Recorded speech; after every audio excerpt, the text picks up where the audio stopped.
Committee to order. So let me read the statement as required by Mass General Laws.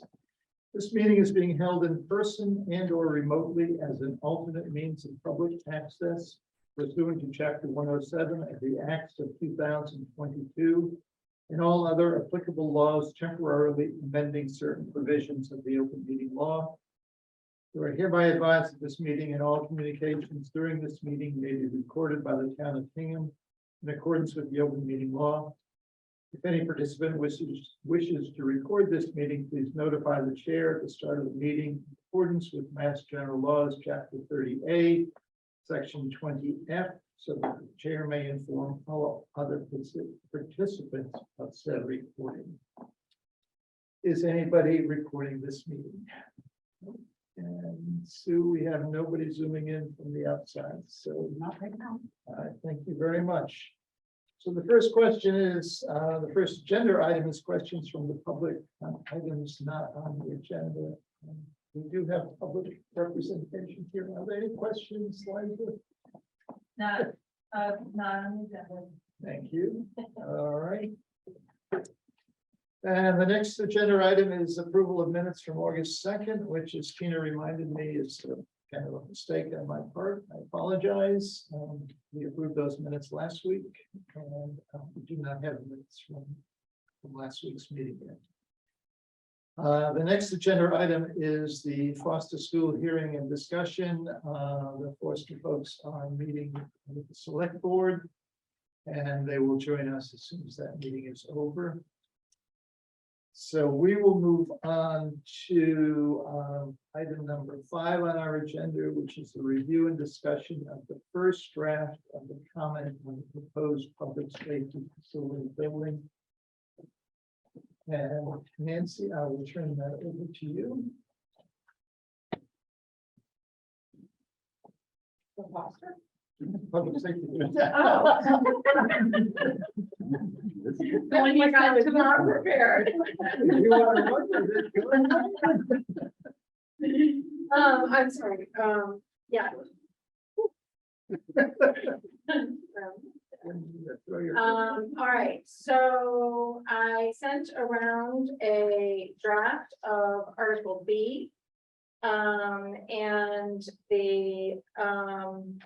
the feedback that I got from our esteemed chair was that he feels that it ought to be beefed up with more of the inadequacies of the current facility, particularly as it relates to the safety of the firefighters and the men and women's locker rooms. So I have not done that yet. I'm sorry, I've had 2 college dropouts this weekend. I'm preparing for a third. So I have not beefed that up, but I will do that this week. Okay. So, but I would love any other feedback, comments. I have written it so many times that I probably, it has a lot of feelings that it's all I'm used to. Yeah, no, I agree with George on that. And I also thought part of it's, we've been living with this for so long. It's like, we know all of the history and all of the background, but there are people who won't. And it's also issues, I think, about the equipment and the need, some of the fire trucks are bigger and the need for more PPE storage. And I mean, there's just a whole bunch of those things I think could go, as well as the issue of more, firefighters and police officers and those needs. And I'm also- sorry, can you go with the first thing you said? The CPE, the storage. The fire equipment itself is bigger. Okay. And, Joe? and, the other, I had another thought that I lost it when you. I'm sorry, maybe I'll let other people, Okay. maybe they'll come back to me. Agreeing with Pardon? you were agreeing with the beefing up theory. The beefing up first- theory. Yeah, no, well, and I get, but I had one other point of what would be in the beef, so to speak. And also, I think there was something there, I don't remember if there was something about how long the building's expected to last, or meet the needs. So again, that.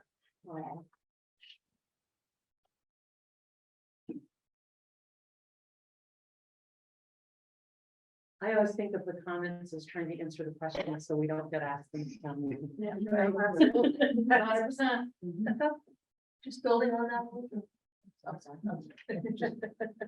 Joe says he's on Zoom and I'm trying to find out where Oh. it is. Who's this dealing with the select boards? I don't know. I'm the only one on.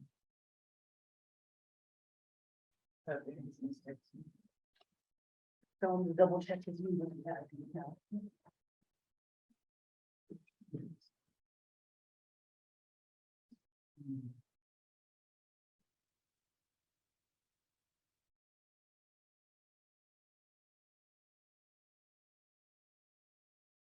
You're right there, Dave. I read it because I know it. So we probably need to provide more of the background and all the. I think the last one was probably shorter too, because it was a larger warrant. And then we're gonna say that one, so it's been a smaller one, so I can go back to the previous one. And it's for a lot more money as well.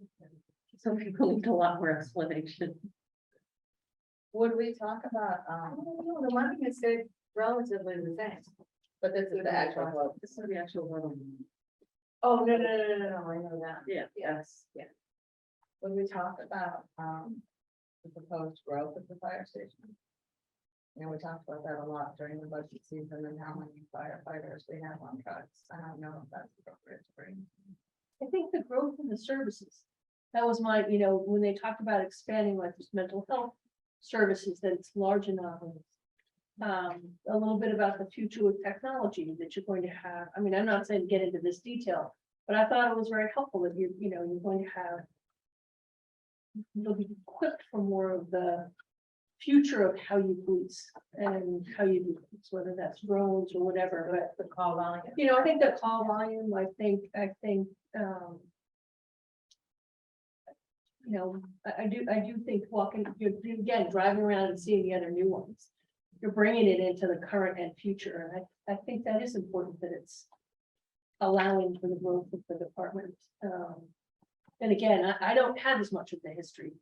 So reading it, you know, I did have those same questions, like I thought I learned a lot more from our conversations and would like more of it in there. I did, when I read it, I think I would clarify somehow in your wording that the solar panels aren't included. Because it says it's built for the subsequent, and maybe that's clearer to others, but when I read it, I would have thought. It sounds like that's gonna happen right away, and I don't believe that's. It's kind of like should solar panels be appropriately? I don't know.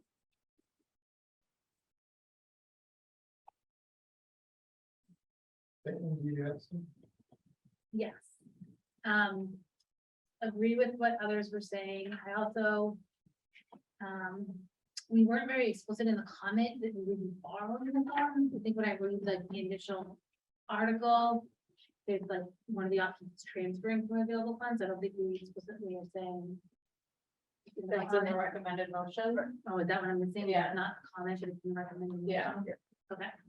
And there will, and I will add, once we get clarity on that from, the town administrators as to the budget impact.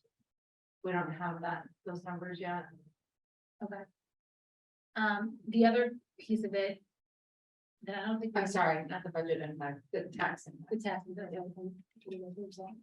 I don't know if seems like we don't have the answer to this, but. Like just the comment around what the operating costs would be beyond, where we're putting the building, we're gonna build a building, then there's gonna be. That operating cost, but I don't know if we can. If it's appropriate to comment in here or not. We couldn't muscle that number to the ground. I know, Maybe. that's. So I- Might not be in there. We don't have. But we could also, The assumption, I think, is the operating costs are not going to be higher. And unlike the situation with the East School, it's not where you need to hire new staff. Which was the problem there in terms of significantly increased operating costs. I guess what I was coming from is like, this is a whole new build, we're not getting rid of any of the other buildings, this is a new building, right? Like, But we are getting rid of the fire station as an operating. the little thing, the little one. Yeah. The little one, Right. And then, but And this the police, it's hard to tease out because it's part of the total. Yeah, totally understand, I guess. There's gonna be like ongoing costs, we don't refer to it. So it isn't, your point is, it is incremental. There's It may still be in here, but there'll be incremental operating, because the police cost will still be part of this. And then you've got to pay for that whole building, operating costs. Yeah, like the maintenance. So there's totally agree with the idea, like, we could not ruffle them, I don't know if we could ever get to a number for this, but. Is it something we would want to mention in the comment that there's, Or is that something we would want to address as a question at town meeting? I would not want to see it in here. I mean, any suggestion of more money than we know we have to spend is, and we don't have any information to suggest the operating costs are going to increase. I Right? mean, it has to include, it's a whole new building, it's a whole new building that we don't have. We can have. It's a whole new building that's more energy efficient, that's also taking the place of one building. So then it's the question of what would be here, so it's just so hard to monetize that into an amount. Especially since town hall doesn't break it down. Right, I mean, yeah. What are the costs So of that- operating that part of town hall versus this part of town hall versus the school department's town. But I think unfortunately, that's not gonna be Easy to what add we in there. remember. I mean, I think we know our biggest operating costs are staff. And at this point, there's no indication that staff will increase. Right, no, And I think So that that's that's the Brenda's point biggest as well taken, that if you just look at the budget across the entire town, 85% of the budget is that, and there's no staff. There may be, they haven't made a decision yet, they may have an add another janitor that would work at that building and here too. Because the janitor here is already. Even the wrong. There's no janitor at the fire station. Yes. No. They do it. They do. Is there, I was reading, somewhere, just taking notes. Are there, buildings of this size that are this electric that we could get some idea of costs? That was one of the questions we haven't gotten the answer back yet of like what Situate's building, the operating costs are. Is it, It's comparable in terms of the modern building. but is it, electric? I don't know. I mean, it was built. So 10 years ago. but No, 5 5 years years. ago. It's a pretty new building, but I don't know that it's all electric. I would call that big. So part of it's electric, the other part is how efficient the building is in terms of installation. The piece that hasn't moved on and stuff, yeah. I think my comment is that, about the low emission technology, I would just suggest that, just say, incorporated low emission technology as much as technically feasible, practical. I think most people won't understand when you're talking about primary power. I mean, But certainly, the police chief, Chief Jones has indicated. Yeah. Chief Murphy has said that in our budget meetings, I think. At some point over the last few years, that it's one of the difficulties in recruitment. And retention. Yeah. At the last one. I think on the tours, there were a lot of good tangible examples in both buildings, you know, in the firehouse, particularly the vehicle length and then the sort of the chemical exposure, the inability to segregate was striking. And then in the police building, sort of the layout and where they had like holding cells versus where officers are and the different routes they would have to, you know, like how the evidence area wasn't, I don't know how much meat you want to put out into like, you know, the evidence area wasn't like suspects walk through there to get back out of the building. I think the fact we fail the standards for the police station. Yeah. And we don't meet the standards. Of our jail. Okay. And we wouldn't pass the fire inspection at the fire station. That's- No problem. I know that they were asking. That to me feels like we should say. I don't don't want it in writing. No, it's not that we don't want it in writing, just because, yeah. Right. They just give us examples, one or two things like. I think part of it is, I mean, people wonder why we have to do both of these big projects right now. And it's, well, we've been working on both of them for a long, long time. And it's just, push it come to shove. Mhm.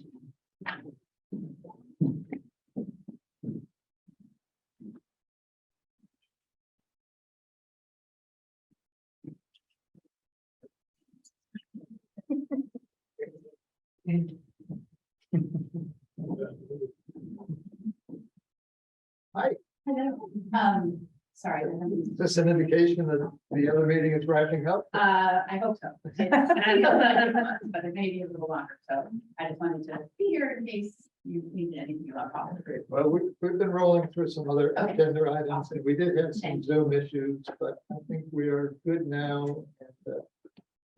And we'll continue with, talking about the public safety building, comment. Nancy has made a first draft of the comments, so we're going through that. Okay. You have enough? They're not eight now. Any additional comments? or- No?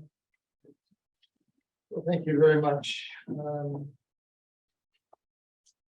So I think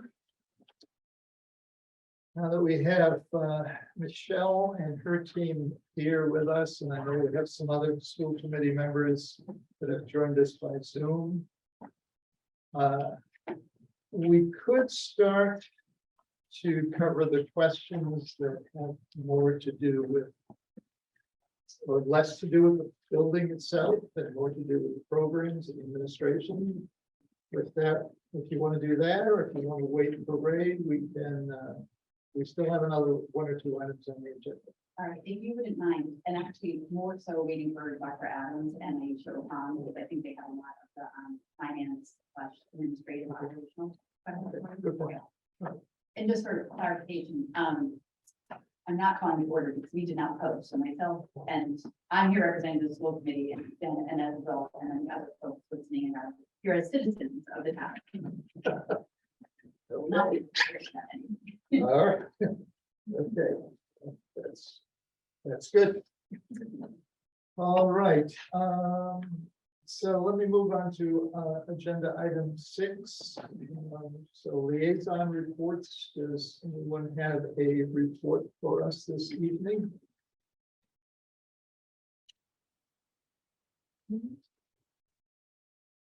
Okay. All right, hearing none. I just had a couple of remarks I wanted to make in terms of liaisons. We are about to end the summer hiatus, if you will. With September, committees will be back in full force, and meeting schedules will follow certain routines. So it is important that liaisons attend the meetings of the various committees that they liaison to, in order to keep AdCom up to speed on any items that might come before us throughout the year. And I would ask you if you have any questions or concerns that you refer to section 7.1 of the AdCom manual, which spells out the liaison responsibilities and the expectations. So, and you all should have a copy of the handbook, and if you do not, I can send it out to you again. So. The next item on our agenda is the discussion of AdCom housekeeping items. So after tonight, our next meeting will be next Tuesday, where we will hear and discuss a draft. We will hear and discuss Article C for the special town meeting, which is the stabilization fund. And we will also have a presentation on the financing options that are being looked at for both Foster and the public safety building. And we will also review a first draft of the comment on Foster School. So that should be a fairly busy meeting. And then we will meet, trying to determine which would be the best date for us to meet in September. It's probably going to be either the 13th or the 15th. And trying to time that meeting with actions by the Conservation Committee and the Planning Board, who are both doing site reviews and having discussions with the two building committees. So those meetings have been going on, and I think they've been very productive. And there's some give and take, some questions asked, and some follow-up getting done. So they are moving forward in their approval process. And the other item that I wanted to just mention is that the revised warrant for the style guidelines that the distributed as part of this meeting. For the most part, you all will not be using those guidelines until February and March. But anybody who is writing a comment for the special town meeting articles will have these all these. So file them away and look forward to March. All right. Well, you notice I moved right through the winter and into The spring is gonna be so easy. yes. Well, welcome everyone. It's good to see everyone here. Ray, do you need to call your committee? No, we don't have a quorum. You do not. Thank you. Excellent. Thank you. So, Linda, by the way, Linda, our chair, is on. okay. We just left the select board's hearing Right. and came, but she's on Zoom. I see. And I'm here, so there's M.G.L, the chair of the school committee, is also a member of our committee. We only have two. Okay. All right, well, I would ask Thank to you. make sure we were covering the bases. All right, so let us move forward to agenda item 4 on our agenda, which is the Foster School hearing and discussion. So let me start by reading the proposed or the warrant article for the proposed meeting. Will the town raise and appropriate, borrow, or transfer from available funds the amount of money to be expended under the direction of the 2017 School Building Committee for professional fees, constructing, equipping, and furnishing a new elementary school to replace the existing William L. Foster Elementary School located at 55 Downer Avenue, Hingham, Mass. Lot 1 on Assessor's Map 38. Which school facility shall have an anticipated useful life as an educational facility for the instruction of school children of at least 50 years, and for which the town may be eligible for a school construction grant from the Massachusetts School Building Authority. The town acknowledges that the MSBA's grant program is a non-entitlement discretionary program based on need as determined by the MSBA. Any project costs the town incurs in excess of any grant approved by and received from the MSBA shall be the sole responsibility of the town. Any grant that the town may receive from the MSBA for the project shall not exceed the lesser of 1, the MSBA approved percentage of approximately 40 and 54/100% of eligible approved project costs as determined by the MSBA, or 2, the total maximum grant amount determined by the MSBA or act on anything relating thereto. Thank you all. Thank you for your participation and attendance at our meeting. And thank you for the wealth of information that was shared with the committee earlier this week. Really appreciate that. And I think it's very helpful to our deliberations tonight and the questions that we raised. So just in terms of as background for our discussion this evening, the advisory committee received presentation on the proposed new Foster School on August 2nd by the school building committee. And on August 9th, the AdCom met to discuss the presentation and to identify any areas or questions that we felt needed further discussion. Tonight's meeting will focus on those areas so that we may proceed in an orderly fashion. I am going to start on the left side of the room and go around asking each member in turn to ask a question and one follow-up. We will continue this process until all questions have been asked. Okay. And I will just say that anyone, Ray or Michelle, anybody from the team who is going to be speaking needs to go up to the podium. And, okay, yep, so thank you. So Lindsay, you're on my left, the farthest one over. And so this is the same process we used in the public safety facility last week. Go around the room asking questions, whatever answers. Okay. So, feel free. Thank you. One question that had come up in our deliberations was about how the exclusions on this building compare, the MSBA exclusions compare to other comparable projects that have been built either in Hingham or in the area. Good. Come up to Jen. So, Reyes, it's nice you for Hill Street, Vice Chair of the School Building Committee. With me is Gene Raymond, lead architect for RDA on the project.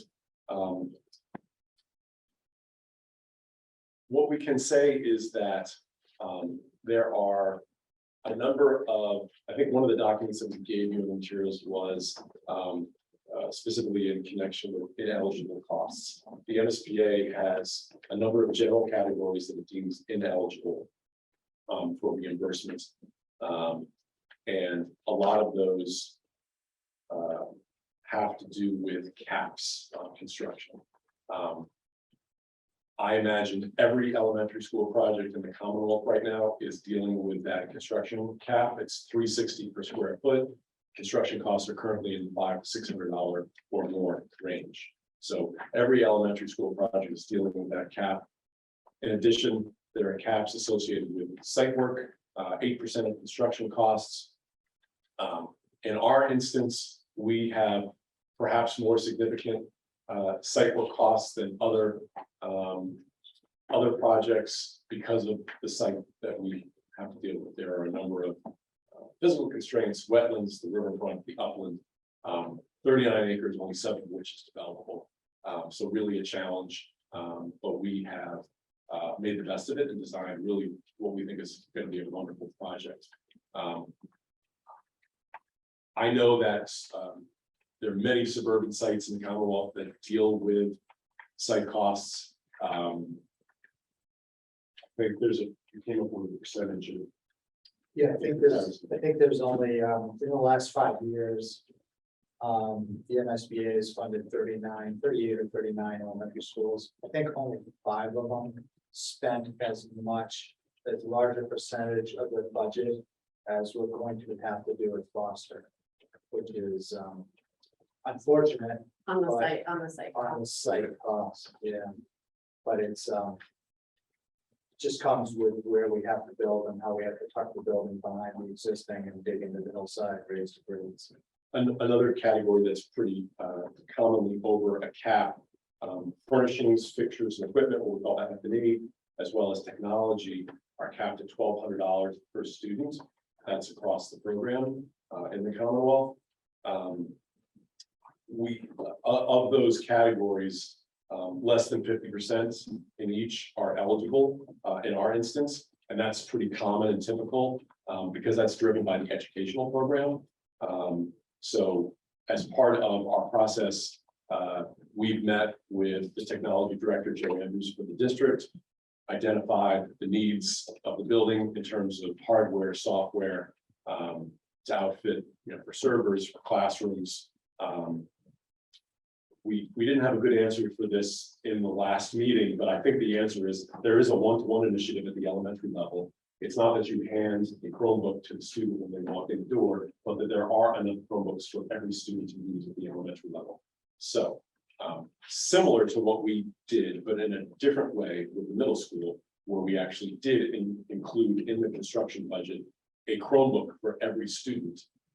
We're not doing that here to give to them, but there will be enough technology for all students to use, because at the elementary school level, the school committee has instituted a one-to-one technology initiative. So that's another area that is over the cap, but that's commonly over the cap throughout the Commonwealth. So there's a number of items. We have some other spaces in our building that are particular to our district and our educational program, which many other districts may not have. Our administration has chosen to house the METCO director in this building. There is no space for the METCO director currently. You're familiar with the METCO program. It's 150 square foot. I think it's not a lot of space. That's not reimbursable. Okay. There's space, if you remember the multi-purpose space that's kind of toward the front of the first floor of the building and design. That's going to be used by the field science class, but also house Kids in Action, as well as other programs. That's not reimbursable. What else? There's some administrative and guidance space that exceeds the cap. The gymnasium is going to be a little bit larger than the MSBA guideline. The guideline, I think, is 6,000 square feet. We learned from building the East School gymnasium that it's too small. The sidelines are too close. There's not enough space for parents and fans to watch. Those gyms in town are used not just by the schools, but also very robust community programs. And we felt that it was necessary to provide a little bit more space for ample sidelines and bleacher accommodation. So that's just kind of a handful of specific items where we kind of exceed some caps or some spaces that will be deemed ineligible. Some of them are pretty common across the Commonwealth with other projects, others in particular to our project. I just want to say two things about the caps on construction costs and then furniture and technology. Those are artificially low. MSBA knows they're low, but the lower they are, the less they're reimbursing, and they're able to spread more of their funding across the Commonwealth because they have such a high demand. So when we say, they'll reimburse $1,200 a student for furniture or for technology, they know it. Everyone knows that's not what it costs. The same with the $360 a square foot for construction costs. Okay. Thank you. Set. Brendan. Because each of these additional square feet end up costing significant dollars. In this case, I think $5 million extra dollars. Just can you explain what's listed on this specific ineligible costs as other space, another 2,600 square feet of other space, in addition to core academic, health and PE, the gym, administration and guidance? I assume that includes 150 square feet for the NETCO director.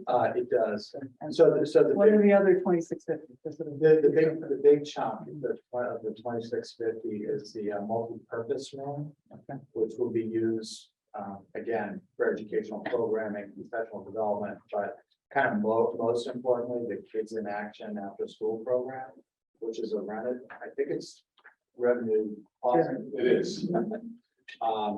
So that space is the biggest chunk. There's an office to support that space. And then there's a couple of those administrative offices. It was hard to understand why, but there's a big special ed program in the district and in this building. And the MSBA and Department of Education said, yes, that's necessary, it's proper, and it's reimbursable.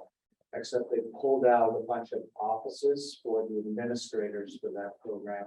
And they said, look, those are administrative spaces, and you've now gone over our square footage cap for admin. So some of those admin spaces, many of them are related to the special ed program. The gymnasium, you mentioned the bleachers, and then they had, I'm not sure exactly why, but it worked out to about 150 square feet or something in the core academic, which is the classrooms, the Spanish, the English language learners. Thank you. So it makes sense. Yeah, so it's just when the other category was a third of the total amount, it was like, what's in that other? One big room. Right.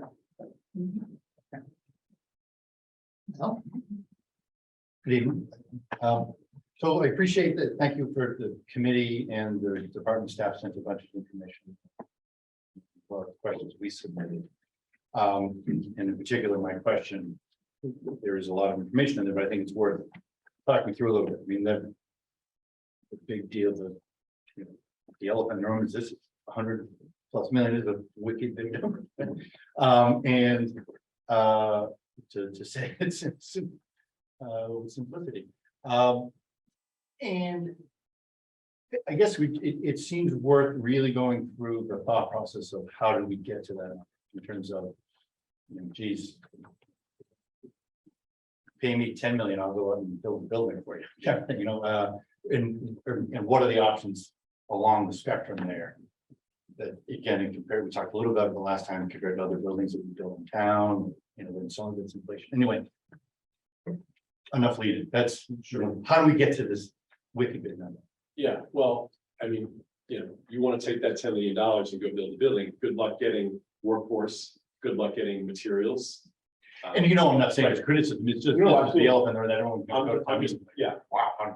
Part of my answer is just saying those are some of the things that are overarching themes that are driving costs. So this began with an educational program, okay, and a space summary during schematic design, as you know, that helps inform, you know, what the building is going to be including. And as Jean just spoke to in terms of specific spaces, the MSBA prescribes certain required spaces and certain sizes for those spaces. And there are some areas where we have exceeded that, and we just talked about some of the reasons why.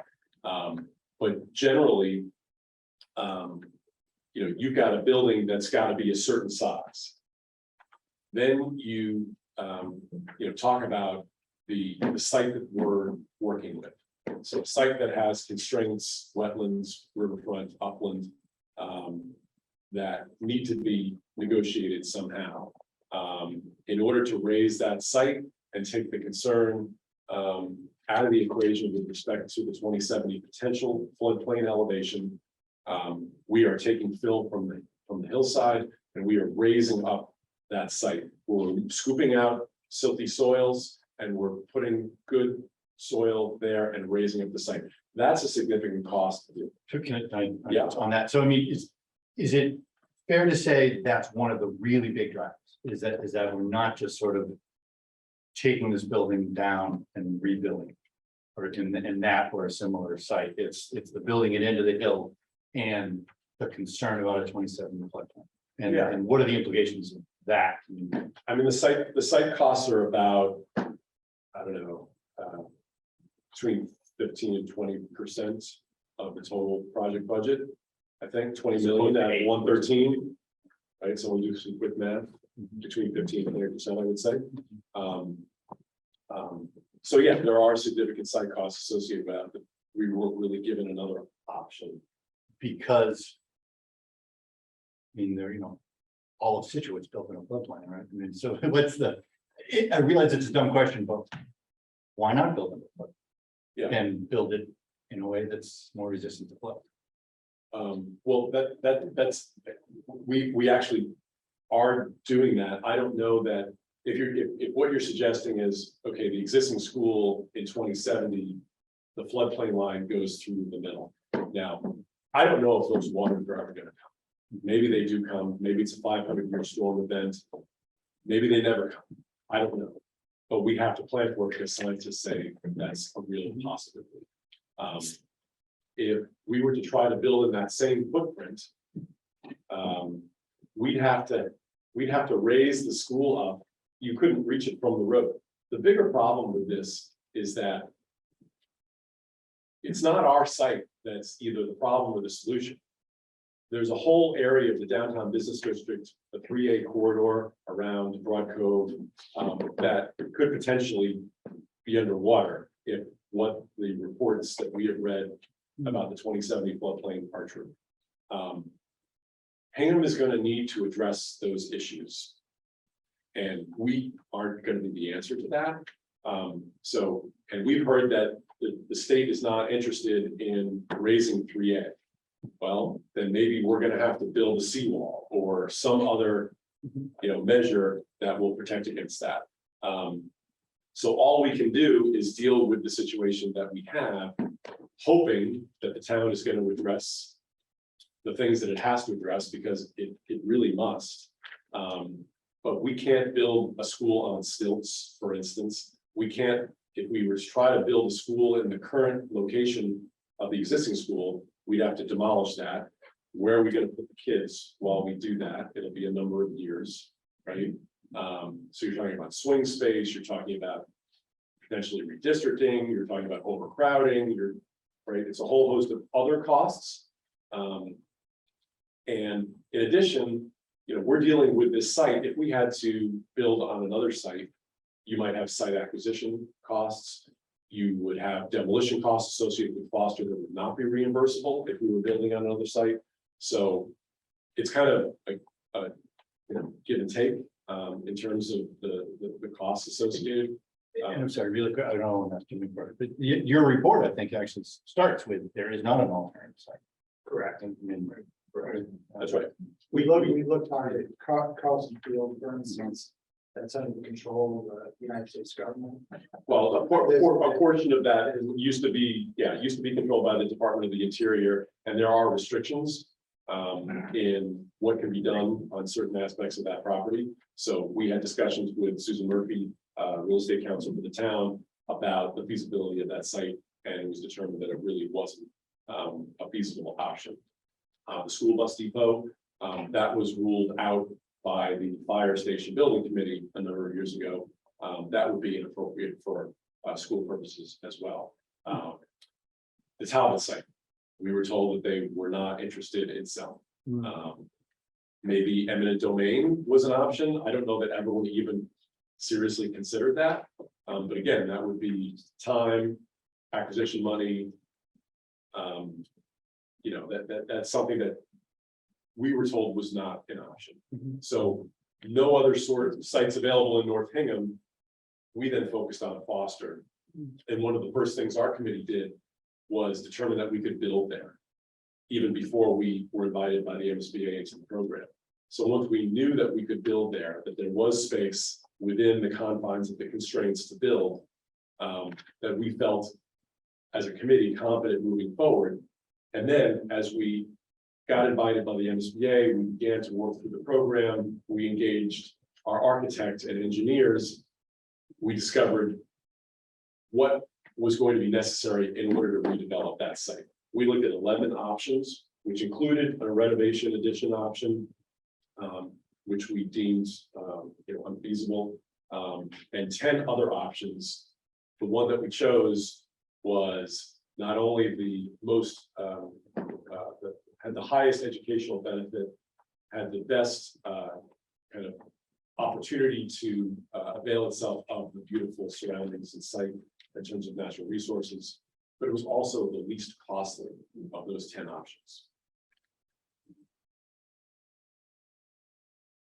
And the renovation one was infeasible principally because of the flood issue, or just renovations always That less efficient. Yeah, that coupled with The existing Foster building is It's just dumb. Right.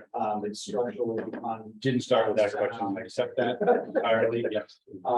So I think when we looked at an addition renovation, we figured we could save one small two-story area. And to be honest, we were building 95% new as part of that option.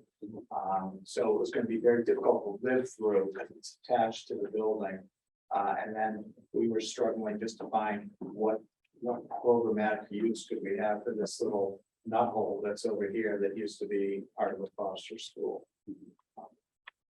I mean, to put it in the simplest terms possible, it was just, there wasn't a lot of value there.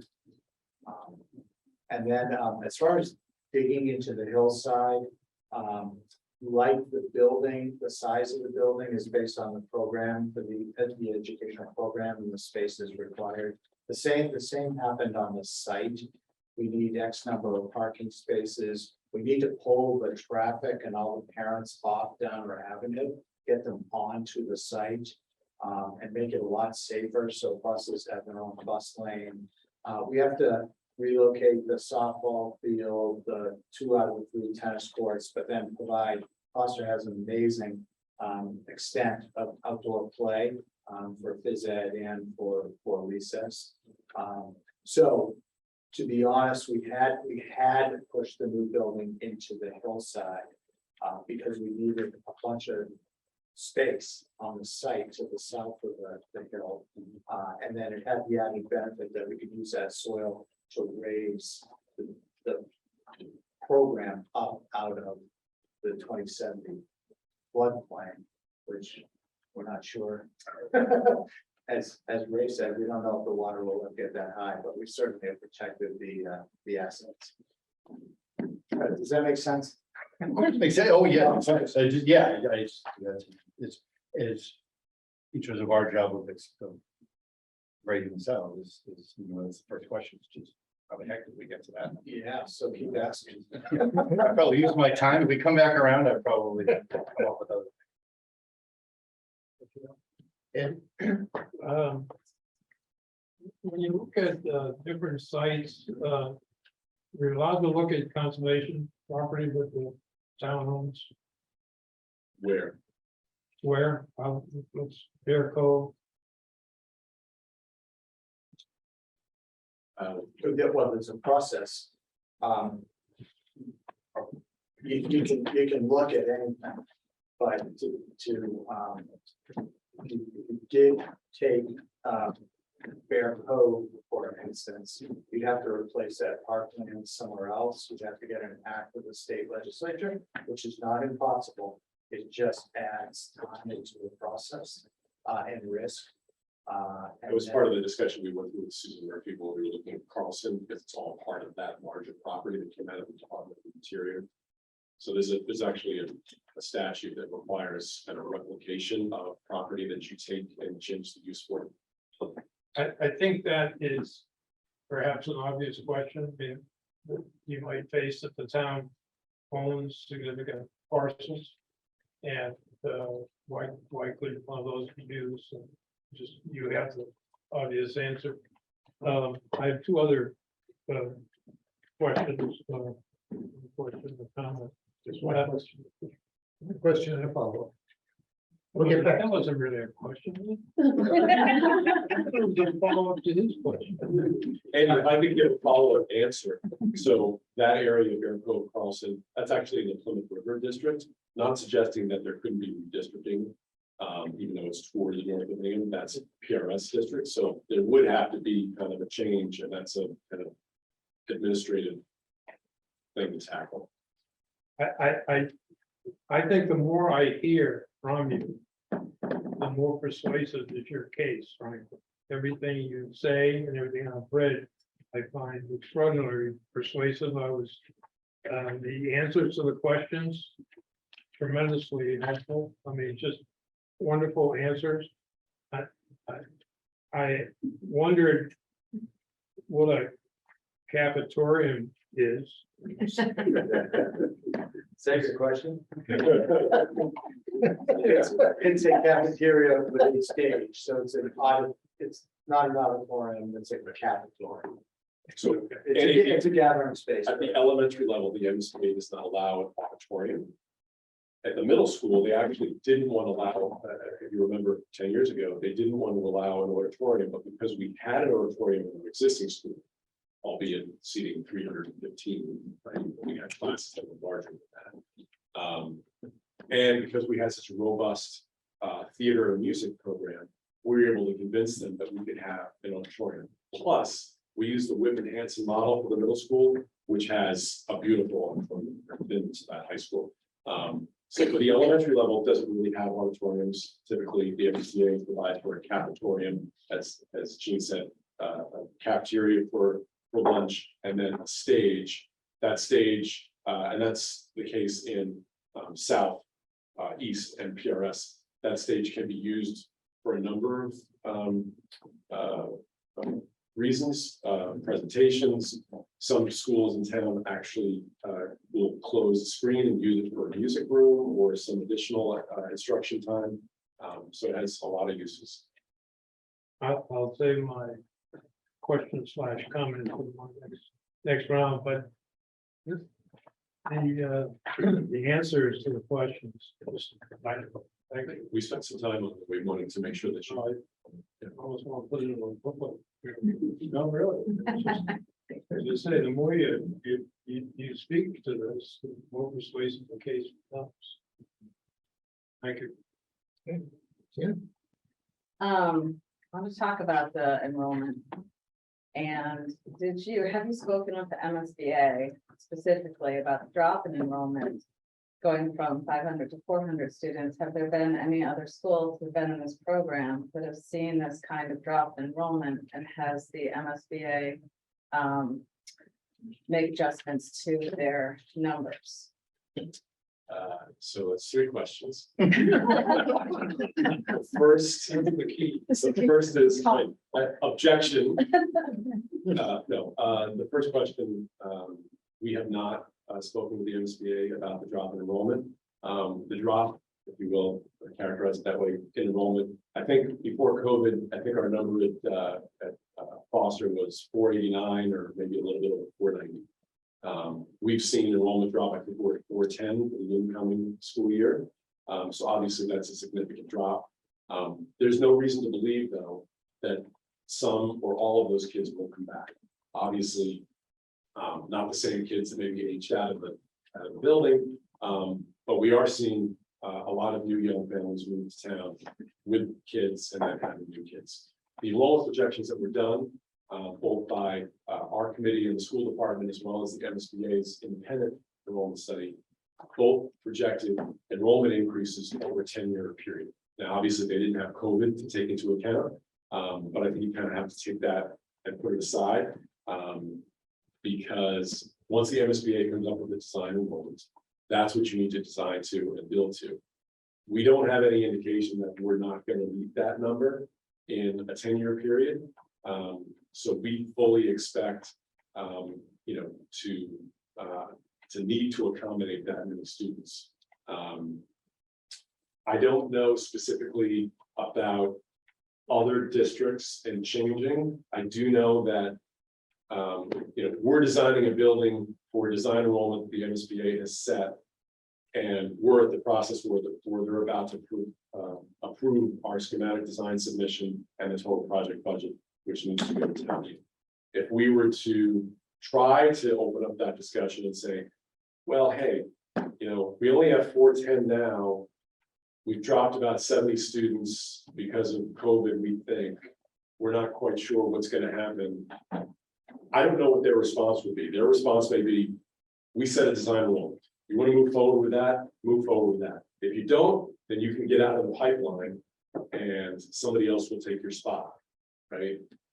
So I don't know how they will respond to that, particularly at this late date. I do. You do? Yeah, they're gonna say get out. Do it or get out. And I don't mean to be flip about it, but they do their own enrollment studies for every district in the Commonwealth. They tell you you're gonna house X number of pupils in X grade levels, and you're gonna look at options A, B, and C. You know, they very clearly spell it out. And if you want to deviate from that, you better tell them right at the beginning of the process and negotiate, because once you're in it, you're in it. We were asked by the selectmen, had, instead of building at Foster, because, you know, the site's expensive, you look at, adding on the Plymouth River or East or one of the other schools. And that's not one of the options that MSBA, said that the town should look at.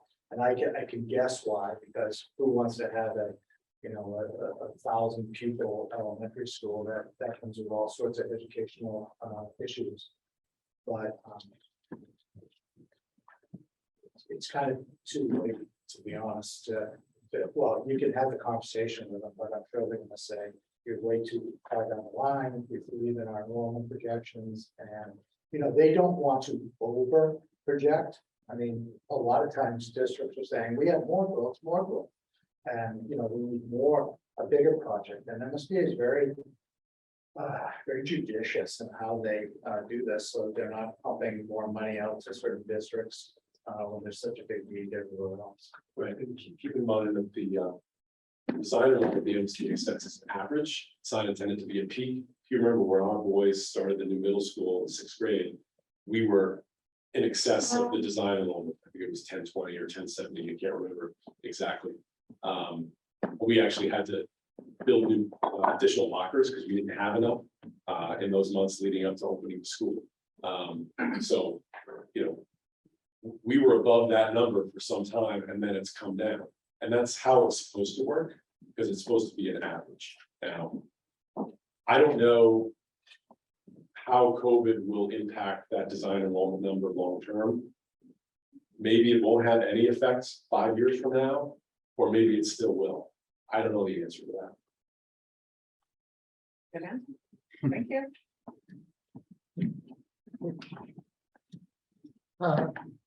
Ray, I'm gonna go back to the space issue, and I'm gonna ask Sue to bring up exhibit number 7.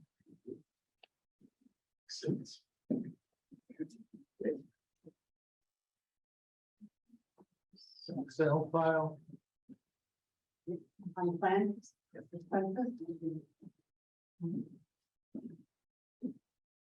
Proposed space summary. Okay. 7. It's 7.0. The one to the right. There you go. Yep.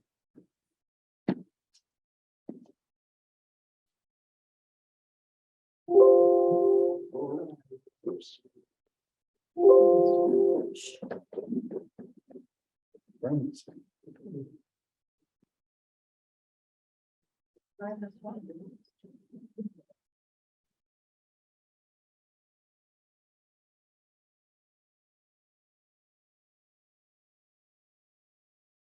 You might have to download it, Sue, and then.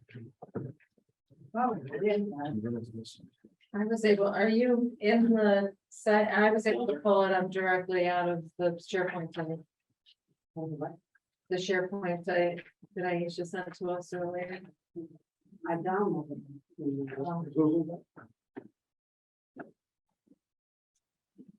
All right, here comes the boss. She got it.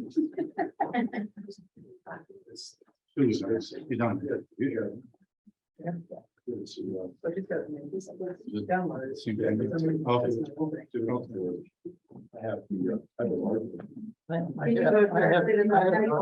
Okay, everybody's good?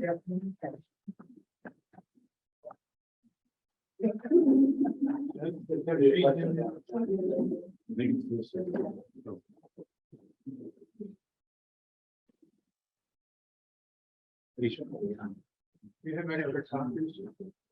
Aisha, is there another? That's up there now.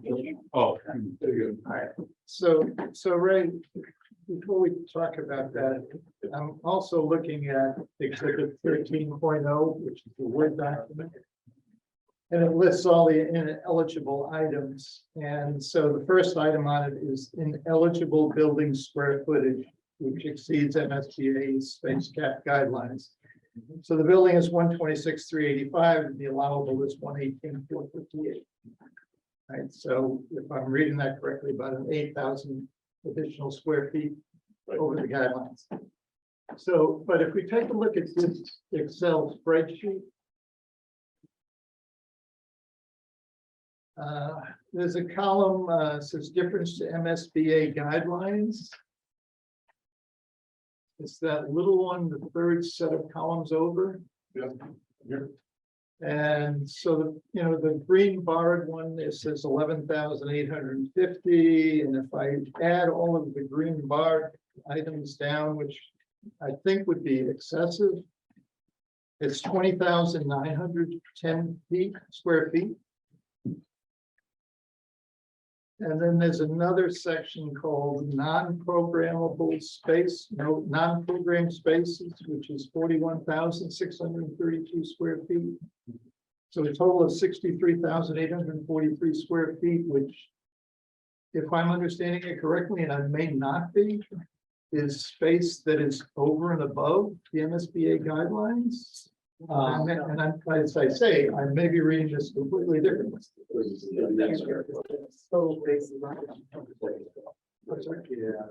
Yeah, I think we might be looking at net square feet versus gross square feet. Okay, Gross value is the net square foot, Right, when you multiply that by the grossing factor. the 1.5, yeah. Right, so the 20,910 is the net square foot difference, okay, and then there's a factor that the MSBA requires be used 1.5 to gross up.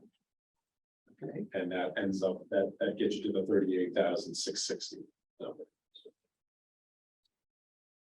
Okay. What's the purpose of the factor? Right, but how does that relate to the 8,000 Gross effect. on the other exhibit? Yeah, we tried to explain it in the narrative we sent out. Yeah. The 87, if you went to the bottom, if you went to the bottom of this chart. Right, 87,726. Yes, can you, yeah, that would be fabulous. So. This number, this 87,000 is the result of an algorithm they have, right? And it's like their dollars per square foot and, all their caps. It's not precise to the project that you're being asked or that you want to build. So you start by plugging in the number of pupils, 605 pupils. It spits out a generic program that's 87,725. But then there are all sorts of adjustments that get made. It assumes X number of square feet for a special ed program, but it's just a generic kind of calculation. So Hingham has a very robust special education program. And so MSBA has said, yes, that's fully reimbursable. And if you go through that process, they say you should have 6 kindergarten, in this column, 6 kindergarten classrooms. Well, we only need 5. You're allowed to have a science, engineering, and technology lab, which is not included in that, but it's reimbursable. So there are a number of spaces in the district's educational program that are in fact reimbursable. But this number down here, this grossed up number, which is the building size, that 30,000 is just the difference between what the building is going to be and this kind of generic number over here that doesn't relate to anything. It's just it's a starting point for their calculations. And just keep asking questions. If that makes sense. I'm just trying to reconcile the 8,000, which is in the Word document, with what it seems to me to be something in excess of the MSBA guidelines. Yeah, so that 30,000 is simply the difference, and you would think that it's non-reimbursable, but things like the special ed program, like the science technology lab, and a number of other spaces here and there, chop about 22,000 square feet off of that figure. And so you end up at 8,000 that is not reimbursable. I don't, Pre-pay is a bad number, the gross number, but itself, it's reimbursable. yes, That's a big. I don't know how to say it any other way, but this 87,000 is not really a number. It's a starting point that, you know, if you were doing 605 pupils out in a small town in Western Mass, they would say you should have 87,000 square feet. If you're doing a school in Hingham, you know, they say start at 87,000 square feet. Then you layer in the educational program and all the spaces that a district needs. And the district out in Western Mass may only add 10,000 square feet, where Hingham added 30,000 square feet, because your program's more robust. You can just tell it's not making sense, but I can certainly try to put it in writing and with arrows and. So if you know. you did not have a pre-K program, would there be more excess space? Did I misunderstand that one, or? No, if you didn't have pre-K, that square footage would be eliminated from the program. So you're 126 would go down to 110 or something. 126 is the actual square footage That's the proposed square footage. of the building. So the 126 is based on the ed plan, which includes pre-K. That is correct. And a robust special ed program and science technology labs and all sorts of. Which we do not have a pre-K program now. That is Foster. So we built it into it. That's we're expanding into Foster. It exists now at East. Right. And then there's a third number that is the reimbursable square feet, right? What's that? So is it being 118. replaced at East? Is No. it being augmented at East? Expanded. Is it being distributed from East to Expanded. schools?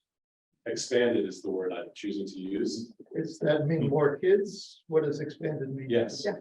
So we're accepting more kids, Yeah. the because idea there's is- more of a demand. Correct. Okay. Exactly. And there's. Yeah, we're not currently in compliance with the requirements for our special needs kids who are in the program as well. So we're expanding in order to make that accommodation so we can be in compliance. And then I just hopefully, out of that 126,000 square feet that the town will hopefully will build. After the MSBA reviewed all the programmatic spaces that the town was proposing, out of that 126, they deemed 8,000 plus or minus square feet non-reimbursable. The rest is.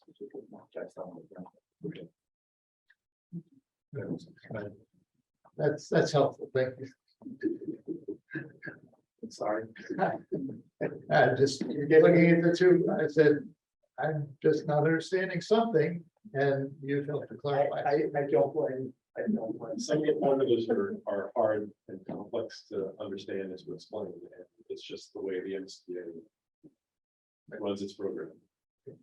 Thank you.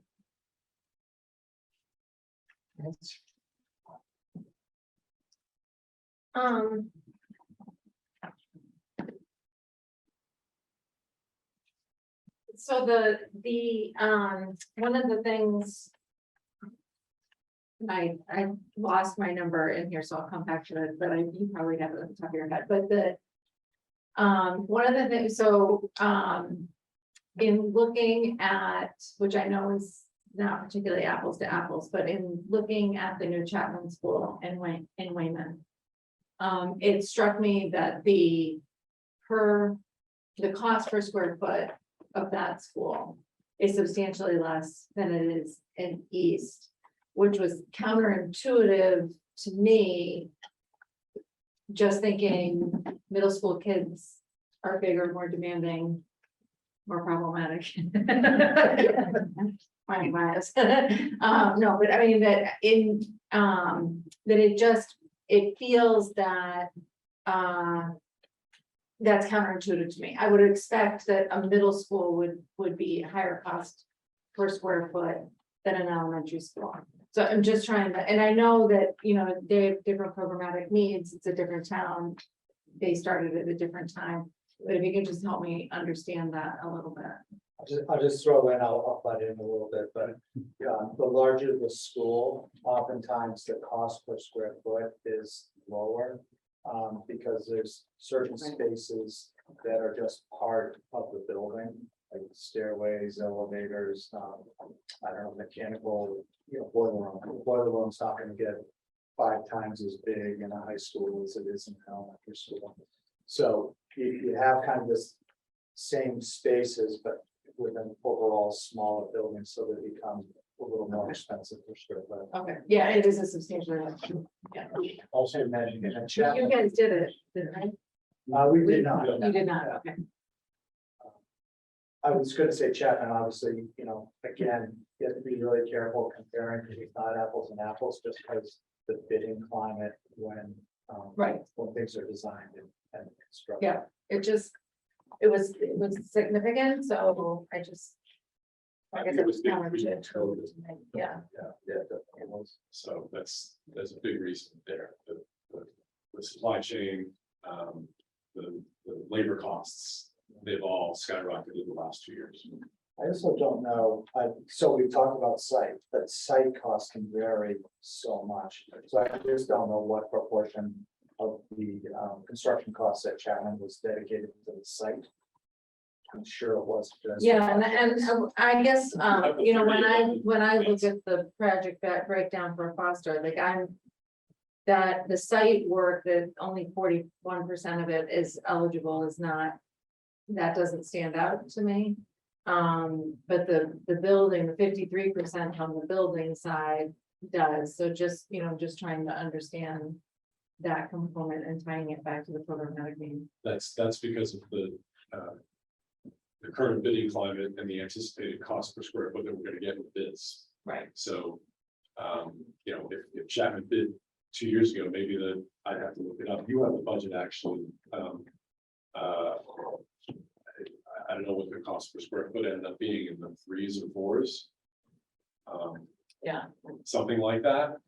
I mean, that could be $200 per square foot, high, lower than what we're looking at. And also the MSBA cap, I think, increased in that interim. It used to be 330, 333, and it went up to 360 this past year.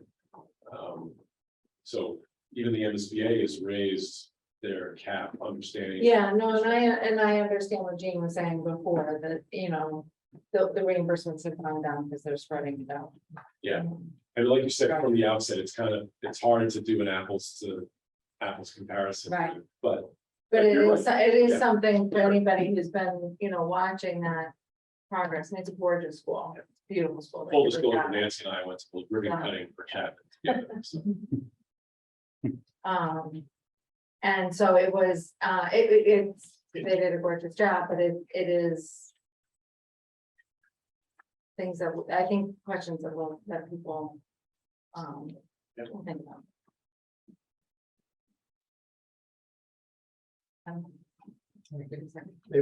So I have 2 questions, so I'll ask one this time, and I'll kind of take the one that follows Nancy.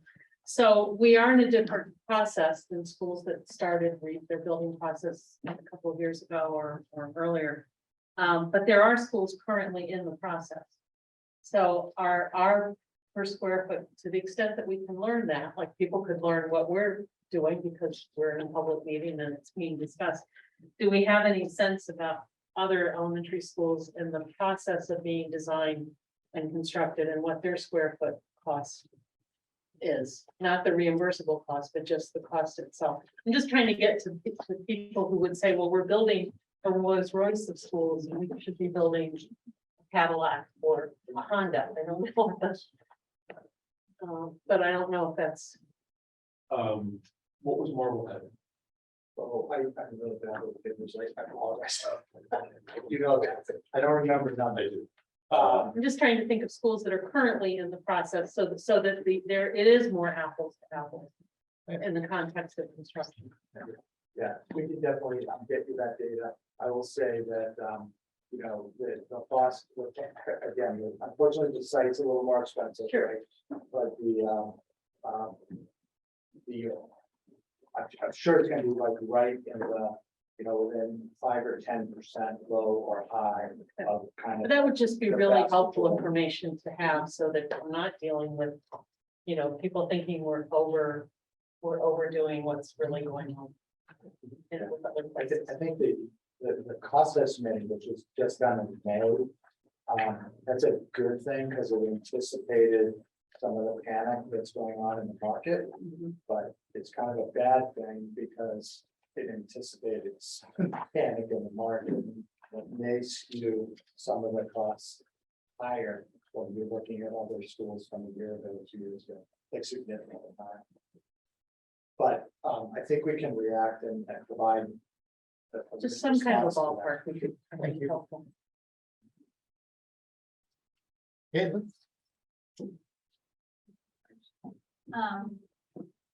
Looking at the cost breakdown, and it's like almost a significant portion. It's like the next biggest chunk of cost is the mechanical systems. Is that what usually drive, that usually 0.8% of the building costs? Yeah, well, the mechanical systems in general, yes, are very expensive. But in this case, the school building committee looked at a more expensive heating and cooling system, which is a geothermal heat source all over the building. Right. And the reason they made that decision, we want to be sustainable. We don't want to burn fossil fuels. That's kind of a given. But to do the geothermal well field as the source for the system was more expensive, but it was going to save the district and the town tens of thousands of dollars every year in operating costs for the next, for the next 5, 10 years. Yeah. And have you guys done an analysis of what the operating costs will be once we're up and running and how it compares to today? Yeah, we just went through it. I mean, Ray can speak to it. I do the budget again, but we just went through the selectmen. And it's really kind of an amazing story. The new school is going to be 76% larger than the existing. And the combination of making such an efficient new building versus the incredibly inefficient existing building. It's actually going to cost less. I think it was like $37,000 a year less in utility costs. I know it's going to even in between repairs and routine maintenance at the existing school. The projected routine maintenance at this new school is also going to be less. So I think it was going to save the district like $60,000 a year, even though the buildings. Right, yeah, repair and maintenance costs for Foster have been, you know, as you know, there were a number of years ago that there was town meeting set aside a certain amount of money for extraordinary repairs and maintenance because we were having problems with mechanical systems, the steam pipe distribution system, the electrical system, other mechanical systems. So the money that's been spent, you know, in fiscal 21, $262,000. Fiscal year 22, $124,000. Those are exponentially more than in 10 years beyond that. The projected maintenance and repair costs for the new building are around $88,000, which is 26,000 less than kind of the average of the current Foster maintenance and repair budget. In addition to, as Gene said, because we're pursuing the geothermal ground source heat pump system as for heating and cooling, while it is an initial upfront more expensive cost, over time it's going to save in energy efficiency as well as dollars in energy costs. I think it's 37,000 a year. So yeah, the total is 65,000 a year in savings between repair, maintenance, and utility costs. In a building that's 75% larger than the current. Last question. With the geothermal that in the Inflation Reduction Act that was passed, is there any additional like federal funding? Have you looked into that to see? We're not, I think we looked into grants, they said they were available, we're not aware of any, we can certainly look into that further.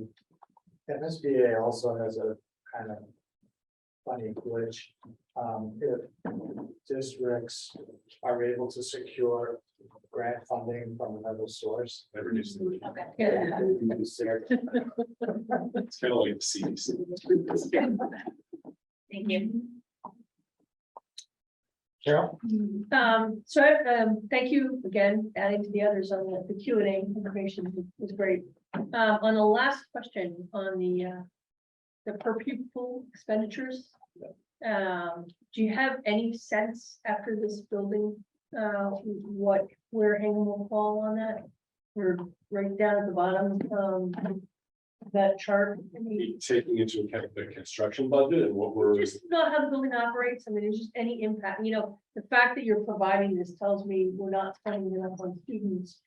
What will it be afterwards? Is there an impact to this? I'm not sure. What you said is absolutely true. We're not spending enough on students and we haven't been for decades, right? And I think that's it. And I'm thrilled to be able to stand here and say that I'm proud of all you people for finally spending enough on students, right? And I thank you for that because I have some. I'm not sure if there's a direct impact per se. The building, once it's up and running, is going to continue to operate the way it has. There's going to be supplies, there's going to be, so other than the additional, unless you take some of the costs that are in the construction budget and kind of fold them into, right, per pupil cost, and I don't know if you can do that over time since it's a one-time expenditure. I'm not sure that it'll have the impact that you suggested it might. It's possible, but I don't think so. I mean, I think the intention is to operate the building the way that Foster has been operating in the past. And certainly, with the ability to, for the teachers to avail themselves, the technology that's available and the space that's available, that wasn't otherwise available in the past, but in terms of supplies and materials and textbooks and things of that nature, I don't have any reason to believe that they would increase dramatically. Great, thank you. I was so, Barter to let me know when I'm wrong. What about Joe? Oh, I'm sorry. Thank you. Joe, it's your turn if you have any questions. Joe, you are on mute. There you go. There we go. There I am. Caitlin stole my question. But I still have another couple of pieces of it. With regard to the geothermal system, let me back up for a second. First of all, the notes you sent were great because I'm kind of new to this and certainly allowed me to catch up. And the I guess Exhibit 14 in those Google documents was also great because it allowed me to see this project in a way that I've asked to see it from a couple of people. And that was the site challenges here are such that, they get kind of wrapped into the school costs when they're unique due to the land, which you've already discussed, the land you have. So it was nice to be able to see the site cost broken away from the actual building cost. So thank you for that. But as I was going through the line items and having sat in last week, or I guess I watched the Zoom meeting for the conservation when they went through the site preparation details on a meeting last week. One of the things, a question I have is the HVAC number that's in there is 11 million. And then the site work in the aggregate is about 15 million. where in those numbers is the cost for doing the geothermal apparatus that's outside the building and embedded in the ground? Is that in the site or in the, pardon me? Oh, excuse me, it's in the HVAC cost. Then the what? In the HVAC or mechanical costs. So that's, I'm sorry, that's not in the site costs? No, The outside No. apparatus? no. It's in with the building costs. The budget that was in the materials, we set the, what we call the 3011 MSBA budget, that's the 2-page, very detailed categorical budget as a line item for HVAC within the construction costs. That's where those numbers fall. So it's in the 11 million. Okay, and just the next question is more my own curiosity than anything else. I think it's really, forward-looking to have a heating system like this or an entire HVAC system like this. Are there any other schools that have implemented one of these already? And any idea on the success that they've had with it? There are a number of schools that have, but going forward, the MSBA is really, and the state, the MSBA is encouraging it. I know Westwood is doing a new elementary school. I know it's a geothermal heat pump system. Acton Boxborough did one. So some of your peer communities, I guess I'd say. I know Cambridge has done it. They were kind of unique, maybe let's say 5 years ago, certainly 10 years ago, but it's becoming more, just like electric cars, it's becoming more and more part of the system. Right, Joe, if I could just add to that, in the last 6 to 8 months, the MSBA has held a couple of different seminars with respect to net zero initiatives that they've invited us to, and a number of us have participated in, to talk about, net zero opportunities for new school construction and what's involved in that, what the upfront costs are, what the return on investment are, the energy efficiencies, the cost savings, all of those things. In addition, I would say 10 years ago, when we went before the select board and like John Riley asked why we weren't putting geothermal in for the new middle school to heat it. At that time, 10 years ago, geothermal didn't make sense for a large commercial building like that, 176,000 square feet. It was more for a residential application at the time. Since then, in 10 years, the industry has come light years. And now it makes great sense. While an upfront cost for sure, over time, it's the most efficient and provides great cost savings. Thank you. And I'm in agreement. It makes a lot of sense. And as I said, it's great to see it in there. As you, kind of present this to the town, it would be good to also show or articulate some of the success stories that other municipalities have had already with this. Okay, thank you, That's all I Joe. have. Thank you. Hold on a second. Let me see. I'm just going to switch to Jason Price, who could not be with us this evening, but he sent a couple of questions in. So Nancy's going to Play the role of Jason. play the role of Jason.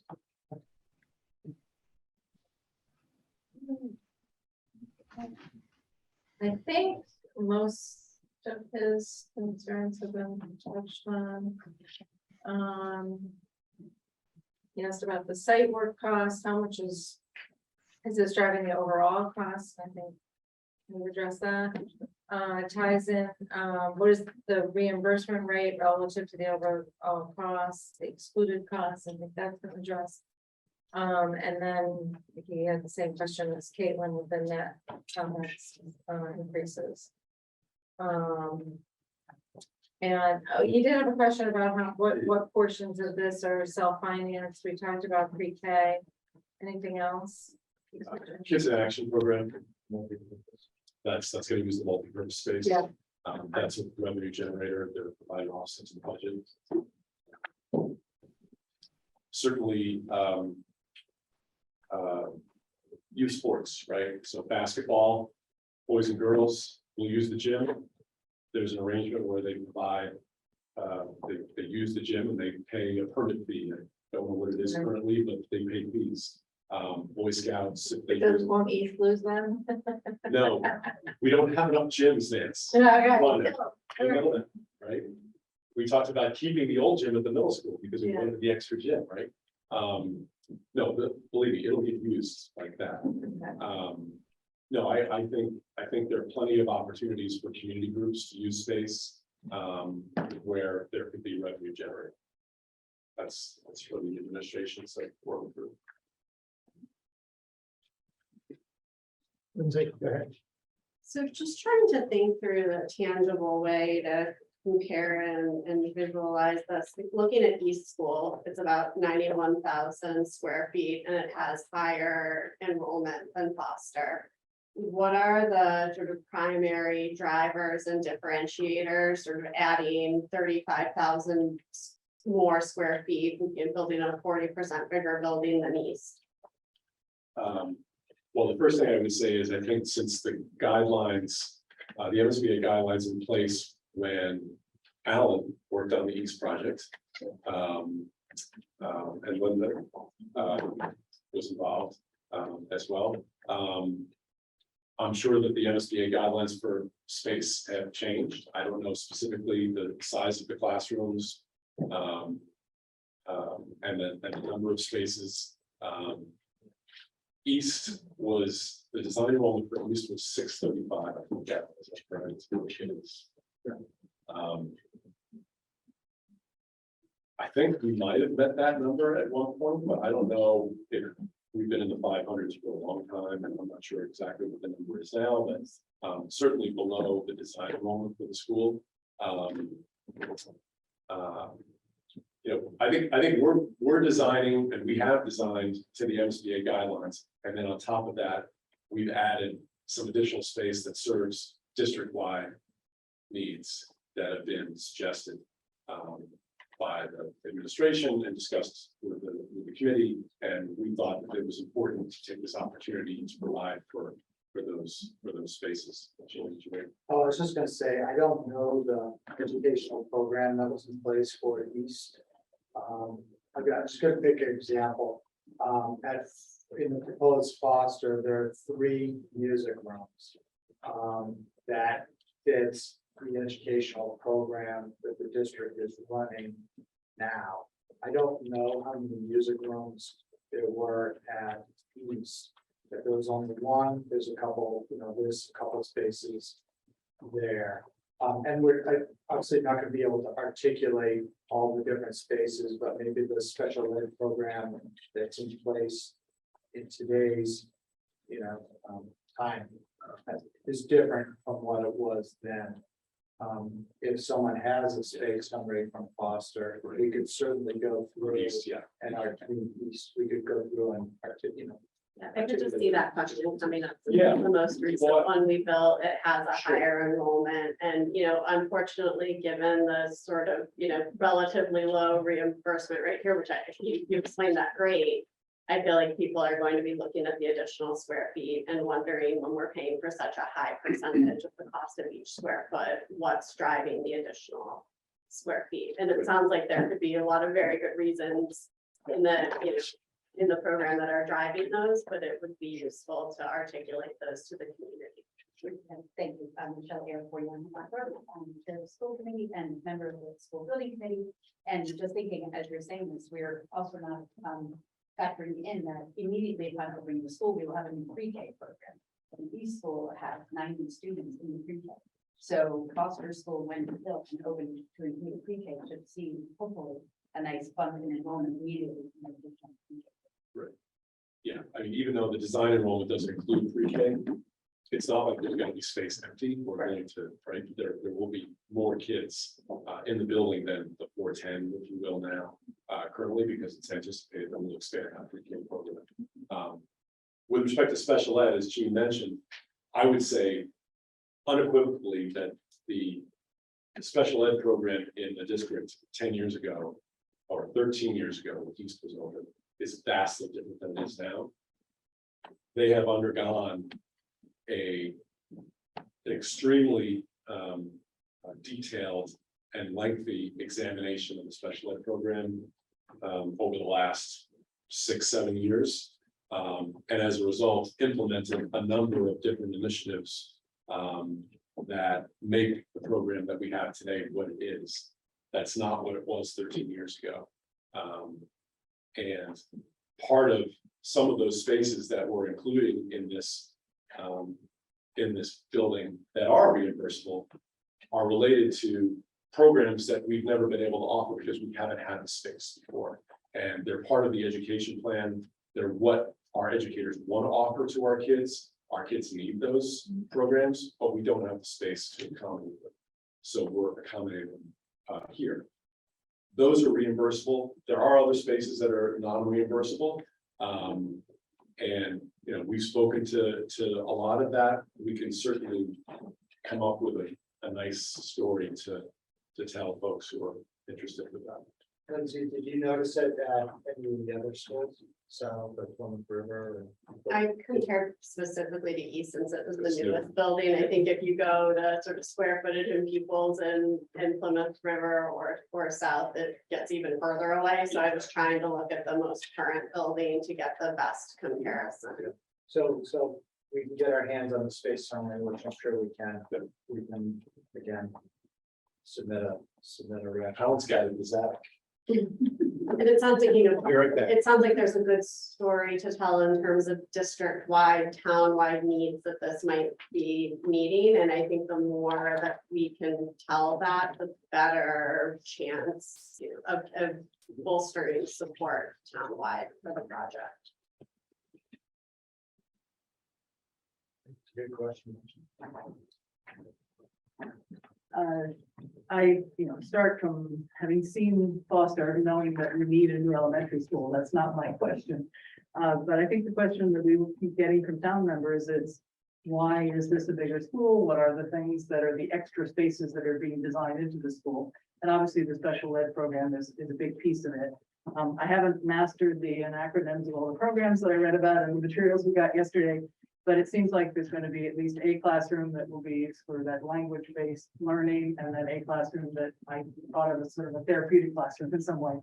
Of the 696 current special ed students in town, how many of those will fit, would be appropriately educated in those classrooms? Are any of the out-of-district placement kids that are at like some of the collaboratives, are any of those likely to come to those programs that would be in the new Foster, to sort of help us understand how this will sort of provide sort of services for a bunch of kids, and one that will save any of the outer district tuitions.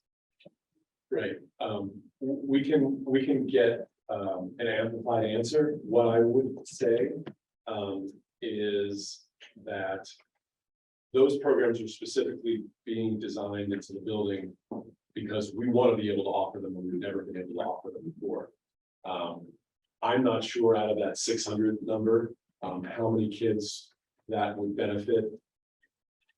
I think that's an operational decision to be made by the district in terms of whether logistically it's feasible to bring kids from east to PRS and south over to Foster to take part in that classroom instruction using those spaces during the school day or not. Whether out-of-district placements could be reduced as a result, I don't know the answer to that. I think the goal in approaching this space is more programmatic than financial. I know that you folks are concerned with the numbers. There are kids who I think there's a program in Situate that's offered. We've never been able to offer that program. I'm not sure if there are kids in Hingham who go to that program in Situate who would then come back to Hingham. It's possible. I don't know the answer to that. We could probably get that answer for you if you want those specifics. Michelle, can somebody over on the school side answer that question?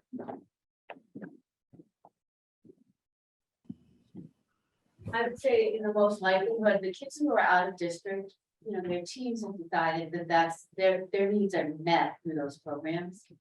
Instead, the development of in-district special ed programs allows us to develop very strong relationships with special education families and keep them in district. We don't have space to develop more special ed programs. We're struggling to do so. And so the creation of those spaces in the long term will allow us to better meet the needs of the students. Our students are changing, especially as we know, we have a growing population of students with autism on the autism spectrum. We need to develop more programming to meet the needs of those kids. And that is a fiscally responsible thing to do. It's also educationally fact. Because we know when we keep our students in our communities, we all win, including our students with special needs. So that's one answer. The other answer I would say and emphasize is we are not meeting our legal requirements for special education students in our preschool programs. Because we have increased numbers of students we need to service in preschool programs, we don't have enough model students. We want model students who do not have special needs, so our students with special needs have models they can engage with language and play and early literacy skills. So the addition of these a pre-K program at the Foster will allow us to develop stronger pre-K programs that allow us to sustain the children in the long-term impact. So that's, I think, the best answer to that question. Of course, we developed some really strong programs. Could we enhance and bring other smaller districts like a Cohasset or Situate and say, hey, we have a really strong language-based program. We can tuition in children from those places, of course. But we've got to have space, and we have to have someone coming from Cohasset, a parent wants to come and visit a program and say, yes, I want my child in this program. We need space in order to do that. And did that answer that question? Did that help?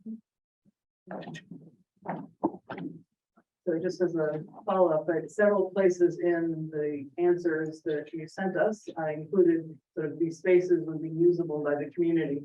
Have we in the past designed schools with quote unquote community needs in mind as strongly as it's being described here? The answer is yes. I mean, I think we're just talking about it more than we've talked about it in the past. So there's a statute. It requires the school committee to make their properties available to the community. The gymnasium, the cafeteria, the multi-purpose room, they've been designed specifically in kind of a wing that might have separate access in the evenings, on the weekends, to keep folks away from the rest of the school. Those are potentially revenue generating programs. And I think we're just talking about it more. Certainly East has a gym that is used by a wide variety of community programs. I'm sure the cafeteria, maybe the Boy Scouts or the Cub Scouts have pack meetings in there or dinners or things of that nature. I know the high school teams often have banquets in the school, sports banquets in the schools, the middle school, East School. I've been to some of them myself. So there are a number of uses outside of the school day where those spaces are going to be used by the community. And I think we're just talking about it more. Yeah, I want to say, the gym, the cafetorium, the softball field, tennis court, they're all part of the educational program, but yes, every single school that's built, you try to segregate those spaces so the community can use them after hours without having free range through the school.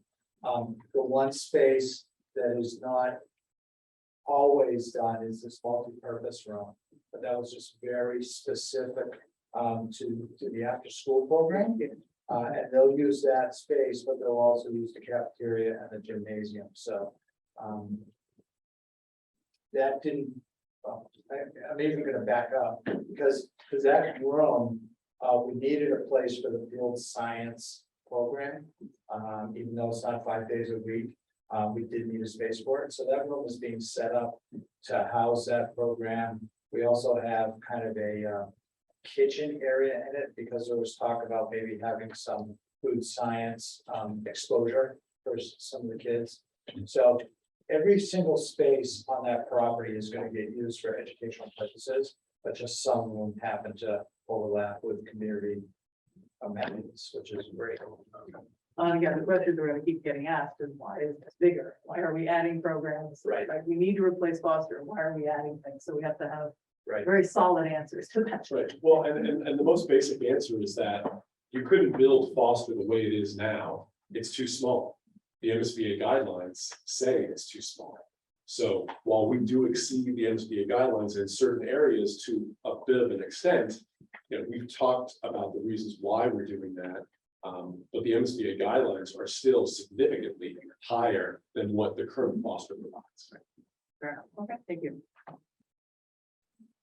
I'm sorry if I missed this in the material, it was on the flip side, the friend was asking on the savings. So is there an estimate of the school department, on additional operating costs, whether it's sped teachers or music teachers or I mean, I think other programming? right, I think the answer to that is the only anticipated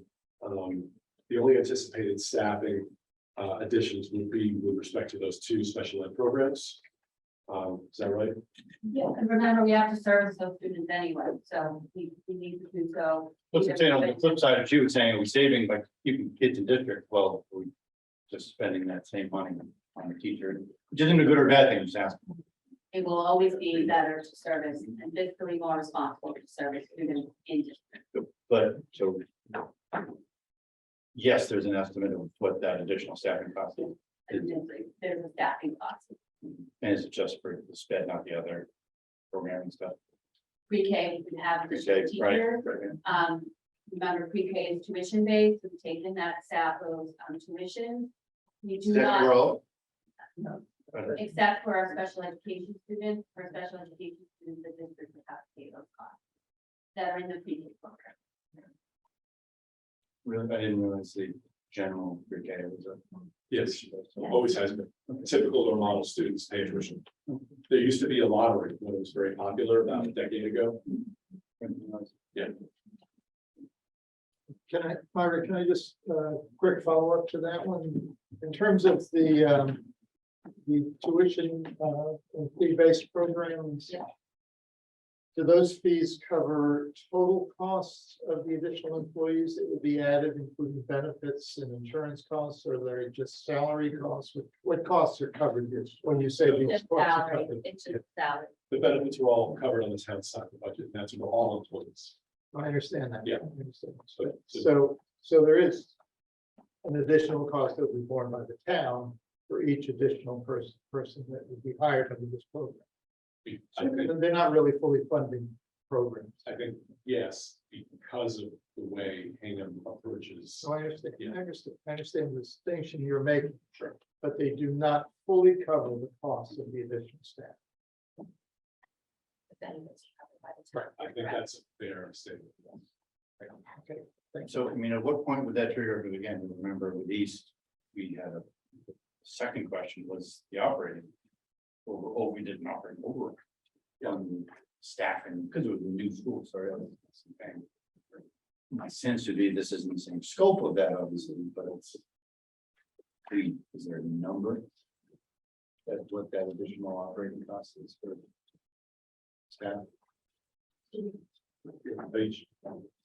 We did some of the documents, the MSBA, as part of that, as part of the overall analysis. And basically the two areas that we saw, the special ed. And it's really based on the number of students that we have that actually enroll. And from year to year, anyhow, for any school, we have to look at costs based on enrollment. And I think that would be a consideration. The other thing that we would also consider would probably be a student to extend that it will be split up. We probably want to. But even in the middle school right now, we're using about three people at a middle school. That would be comparative to Boston, which also has to be because of all of the mechanical equipment that has to be maintained at that building as well. So in special education classroom, we have a cost for the teacher and perhaps 1 to 2 parents, depending on the students. It would depend on the needs.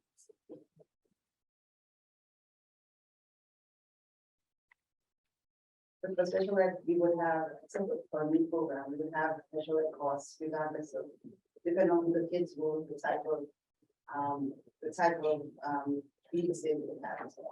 It would be new matters in that process, as well. As you said, they'd have to, if you didn't have the space, and the teacher would be going out of district, and you're paying the same or more for out of district?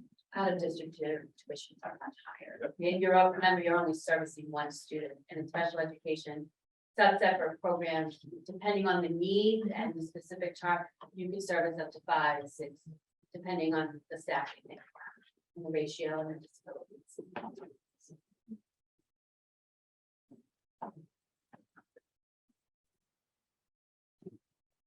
On page 7 of your responses to our question, number 14, some Philistine, apparently named Andy, asked about why do I spend so much money related to school when I don't benefit from it?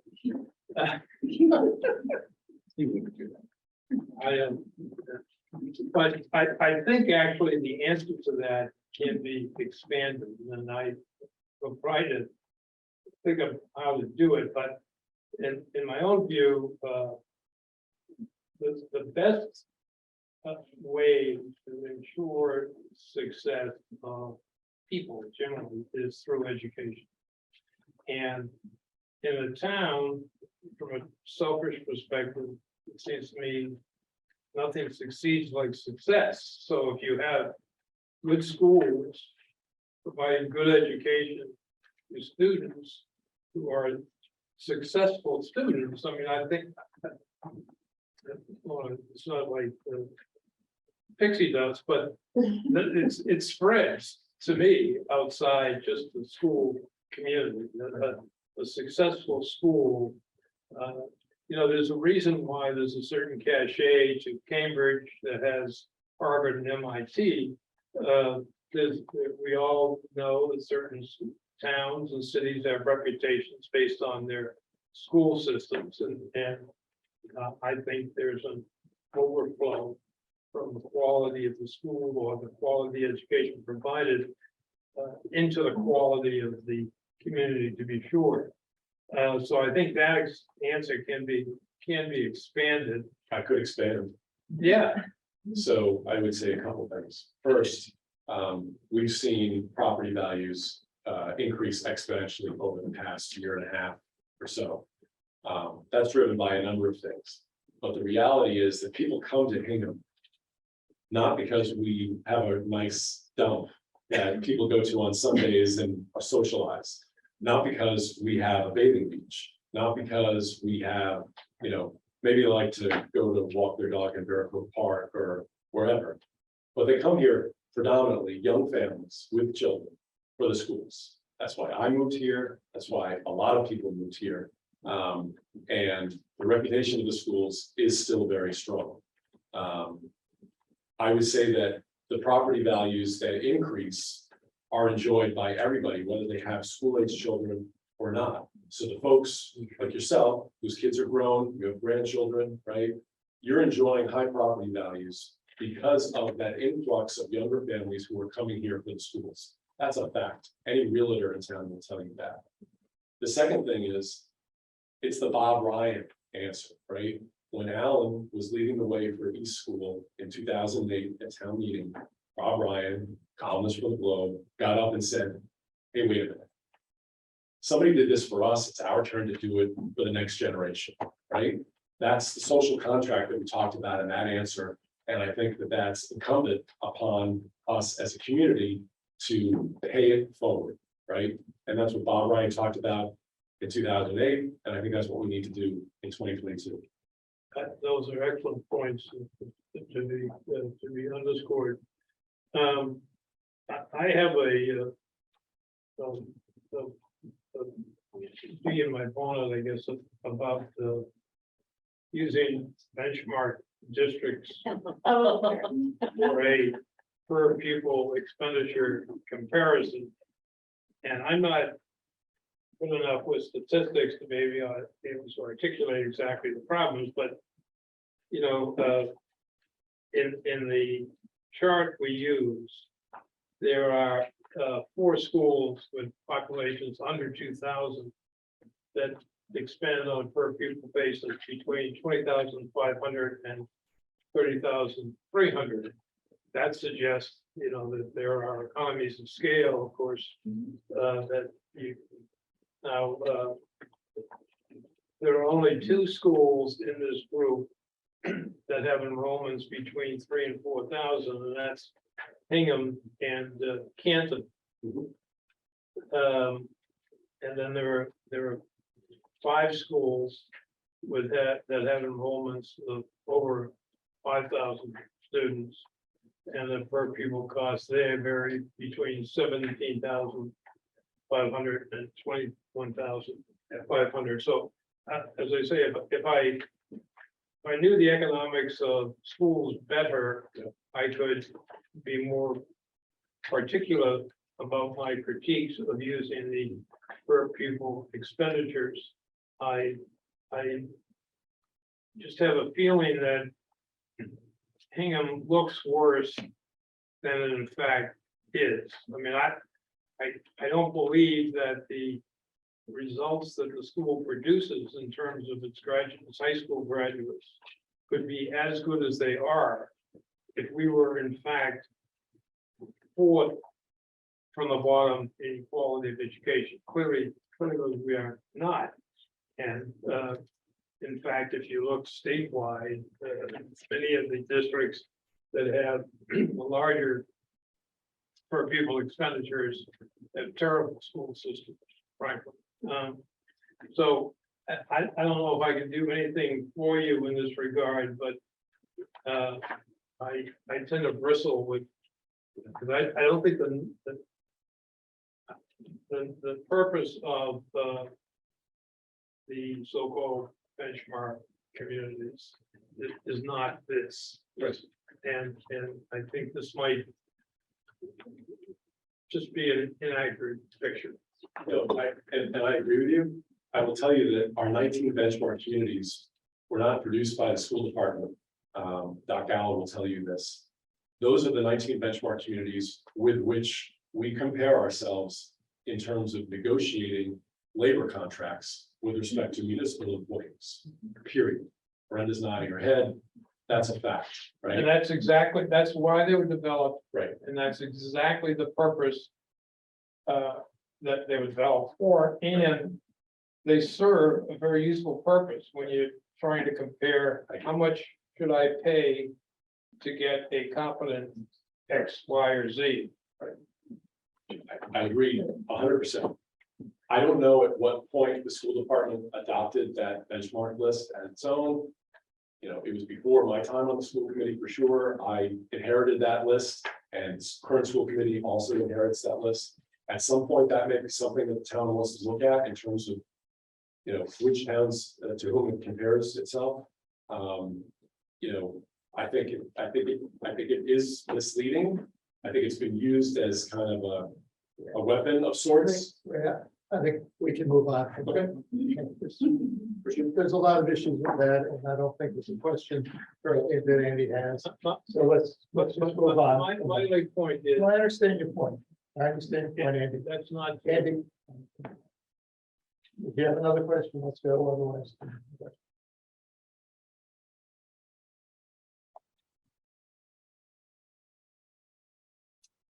Okay. It's kind of maybe a softball. We have habit of being very thrifty in our projects.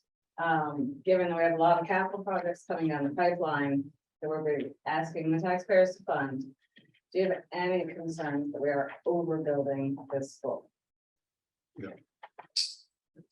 We're building to the education plan that's been developed specifically for this project. I think we are including, a handful or fewer features that will enhance community use as well as provide district-wide opportunity, which I think will in the end be a positive, and then positive to not only the school department but also the entire community. So the answer is no. I think we're designing exactly what we should be designing, and we feel really good about it. Also,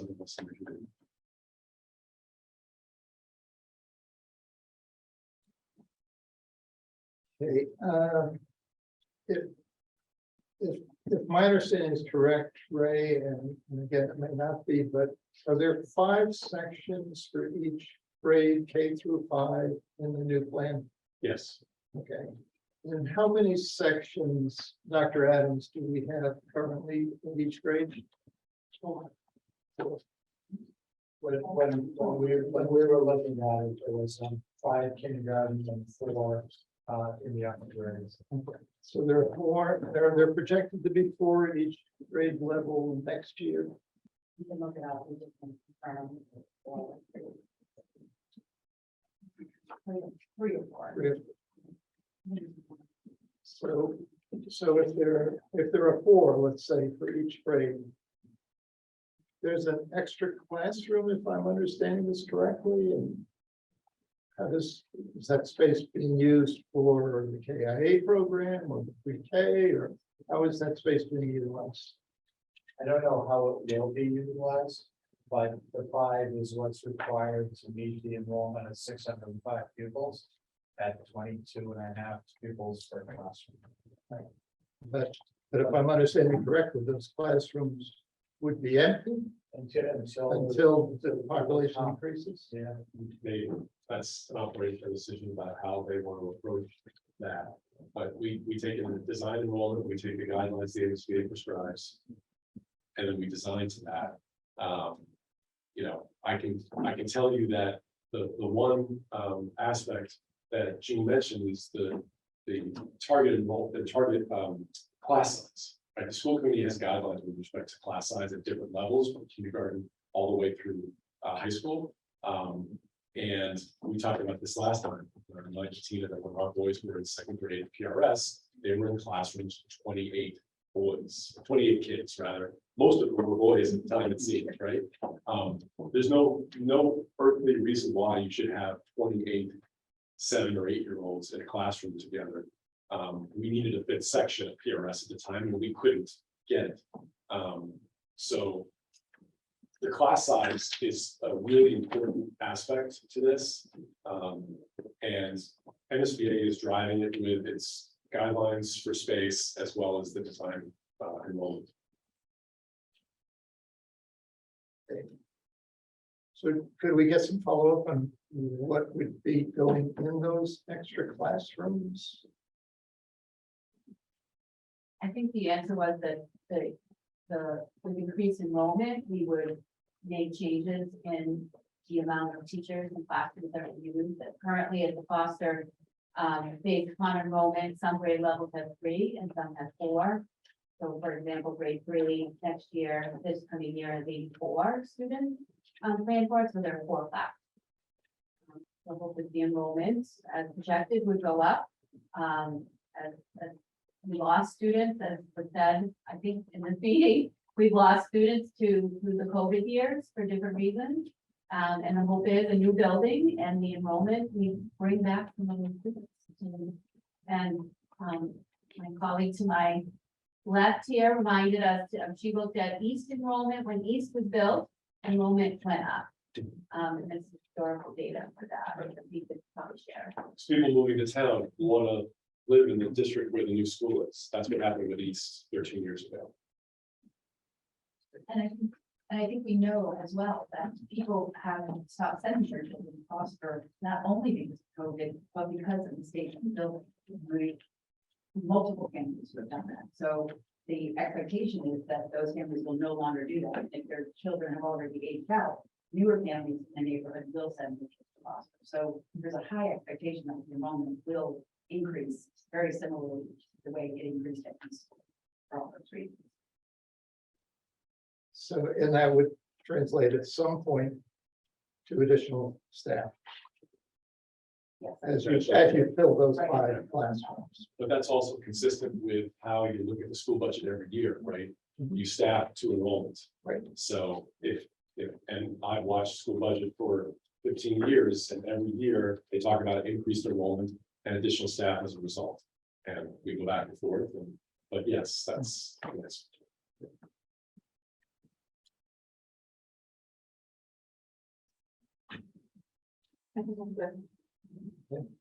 I'm just gonna kind of follow up. I thought I understood this and now I'm less clear. So I understand this is about the school building and not the operational costs of the building.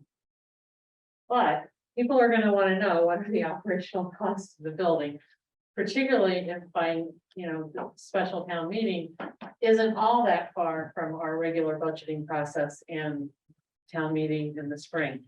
So what I'm hearing, and I guess I feel like I'm getting different answers in different ways. So what I'm taking in, because I think we need to be transparent about this. So we're gonna save a lot of money on utilities because we're being energy efficient and forward-looking. We're gonna have some revenue generating programs that we don't have space for now, and so that will be good.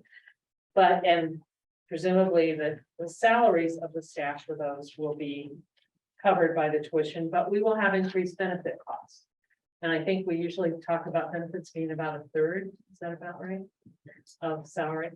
So, and then what I just heard was we'd have extra classrooms, which I don't think we can put a classroom of students without a teacher. So then we're building in more teachers. And so I was approaching this from the idea that, well, the trade-offs would be, it would be minimally operationally impactful. But now it's starting to sound a little bit more than minimal. And it is true, every year we go from enrollment to budget. But, I will say in my 4 years of going through the budget process, I have noticed a lot of people who have children in the schools don't like what we do with the budget. So, or as the annual spring yell at us time. So I just think we have to be really upfront. We don't really know in one sense what the operational effect is going to be. And I don't think we can say it's minimal in that sense. There are positives and there are negatives. So I don't really have a question. It's just really a comment. If I could just respond quickly, I think we know it's minimal in the items that we can quantify now, right? There's some of the things that you suggested we can't quantify yet because they're based on projected enrollment numbers, which the MSBA relied on to set its design enrollment for the building. Sure. That's what we have to go by today. Right, I totally understand that. I'm just talking about what we say to town meeting. I mean, is the projected cost, given the projected enrollment, the projected operational cost for staffing will go up. That's. But wouldn't that happen if enrollment goes up, whether you replace Foster or not? That's correct. I mean, one way or the other, you have to get teachers for those kids. Yeah. That's correct. I just wanted to understand, I didn't know if I was missing. Exactly. Like, we're not gonna take the empty room and put a teacher in it. But I mean, we're Right, not gonna right. take the 22 and make it 15. Right, but if we have, but we might have, we might have a situation where we have an empty room and we just have more students in a classroom because we aren't funding that teacher position. That's all I'm saying. And then we have an empty room. That's all. Yep. I just want to I'm just trying to understand in terms of what this means. I think the short answer is it's entirely possible when we open a new school based on the enrollment at the time. I don't know what's going to be 2 years from now, right? It's entirely possible that there are some empty classrooms. Right. And there might be empty classrooms at PRS because everybody's going to move to this side of town to go. Who knows? I'm just trying to make sure you're being fair and transparent about what the potentials are. That's all. It's not I'm not taking a position on it. I'm just wanting to make sure I understand them. No, I'm done. it's a very fair point. I think, and I would just add that it's to the other point that was made that if the students come, we have to, that's the obligation of the public school to provide the education, and we have to provide the education, the suitable education for the students. So the operational costs are going to be there one way or the other. So, but I totally hear what you're saying, because there's a little bit, the bad news is there might be empty classrooms, but the good news is there might be empty classrooms and there might be decreased staff. So I think it's, it's a all around win, right? We want more kids to come to our schools, right? That's the role of public schools, to educate our young people, right? But we also want more taxpayers. And we want more taxpayers. Because the other bottom line of all of this is there's only so much money that we can spend in our budget. Right. And so that's, Yes, exactly. so if, we are limited. Yes, exactly. But hopefully a new school that people are excited about and want to move to a district increases property value, increases. That would all be good. Caitlin? Yeah, so. Two comments and a question. I'm just so grateful that we're finally investing more in our special education school program. With having children in school system now, young children.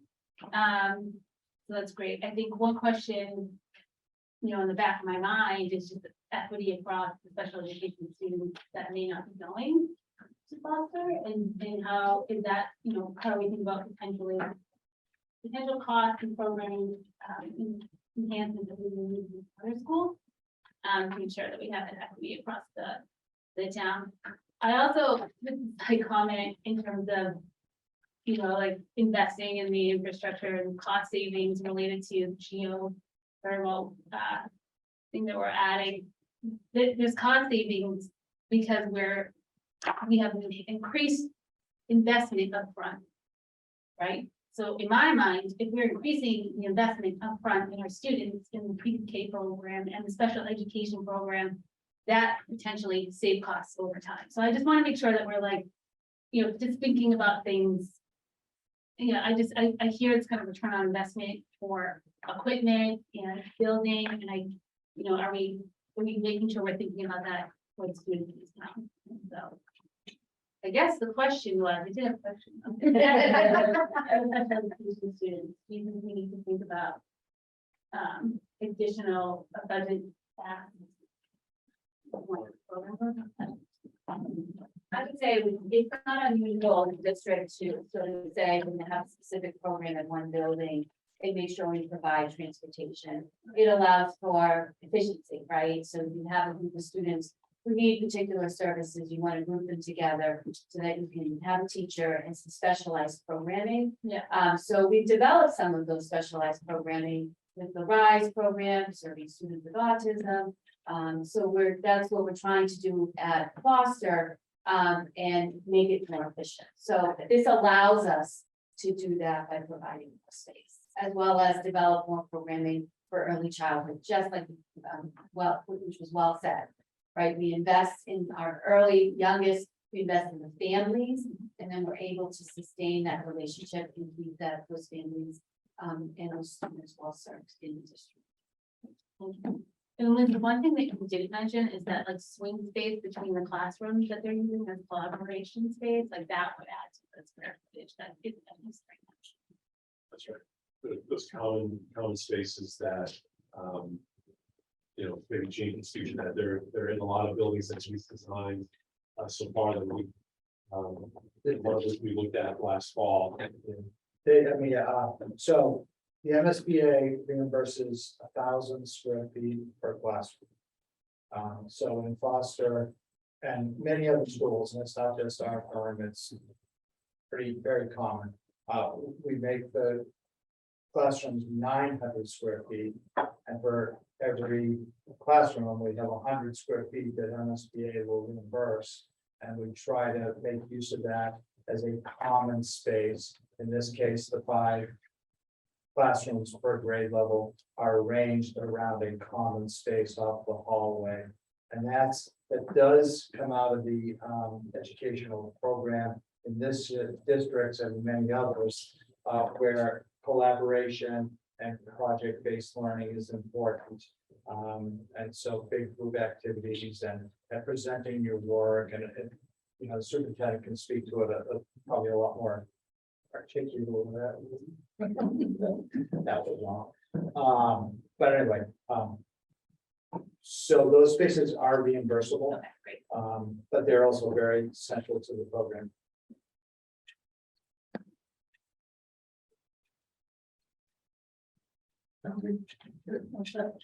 Thank you. Student, was it Joe? So Griffin, do you have any questions? I'm here, yes. Wait, I didn't go away, even though you couldn't see me. I was listening. I guess I don't have a question, or it's more of a comment or a suggestion.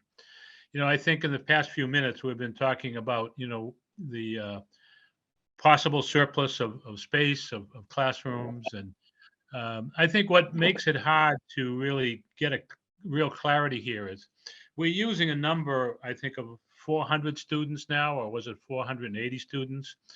What would help, certainly, and I think when you begin to talk to other members of the town, what is the distribution of that school population now? In other words, is it equal, K through 5? Or is the younger grades more populated than the upper grades? Number one. And then number two, any data you could possibly get on what is the population of children, we'll say ages 1 through 4 right now that's in that district, because those are really the students that are going to inhabit this building when it's finished. So I don't expect you to have an answer to that right here, but if you could get that data, I think it could help a lot when you articulate this issue. That's all I got. Thank you, Joe. I have one quick question and one quick addition to data that might be helpful building on Joe's. So I know that there's anecdotal evidence that people don't send their kids to foster because of the building. And, I bought a house 4 years ago and told my real estate agent, here's the 3 elementary school districts that I'll look at houses in. Here's the one that I won't. So I certainly empathize with that. But is there any data sort of on the percentage of elementary school aged kids in the foster district and percentage in public school versus private? And then could we compare that to Southeast and PRS to show that there's some lagging there? Because I think that's a piece that could help support the bigger build. And then my second question is just, this might just be an MSBA question, but do they always pick a fixed whole number of classrooms per grade, or do they ever say like 4.5? Because I think based on your anecdote, Ray, and what we see at PRS with my kids, it is from year to year. You've got the huge grade, and then you've got the tiny grade, and then you've got, so it almost seems like it would make more sense to have swing space than 5 fixed. But does MSBA sort of always round up to a whole number on classrooms per grade? They actually, so they said the 605, and then you divide it by the number of grades. And then if it ends up being 28 kids in the classroom, then you add another classroom. But it's kind of a balance between, well, really it comes down to the school district enrollment policy.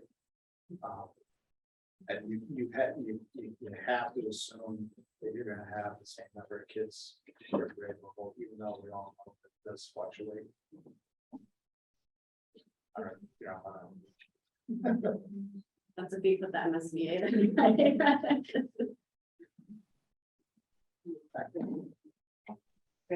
I was curious about the same thing. This is mostly curiosity, because I know at Plymouth River, one year there'd be 3 third grade, and then the next year there'd be 5 third grade classes. I assumed with the clustering of the grade classrooms, the classrooms themselves could be moved to be a 3rd or 4th grade classroom. So if you had a year where there were a bunch of, you needed an extra 4th grade classroom, that could be put in the 3rd grade sort of area. Is that sort of my assumption correct, that these classrooms could be used by other grades? It obviously messes up the clustering some, but Except for. that's real life, right? Well, kindergarten, they are larger and they're outfitted differently, but certainly all the other classrooms are generic. Generic, okay. And is that how the school committee was planning to use them?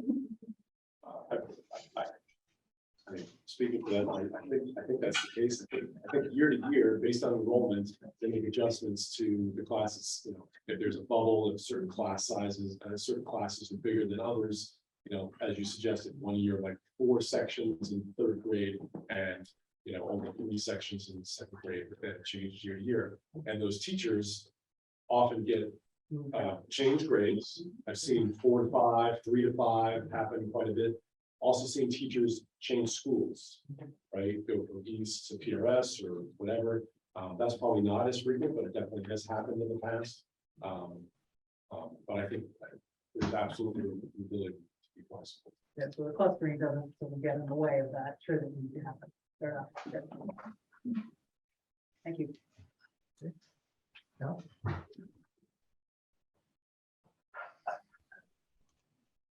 I'll ask you.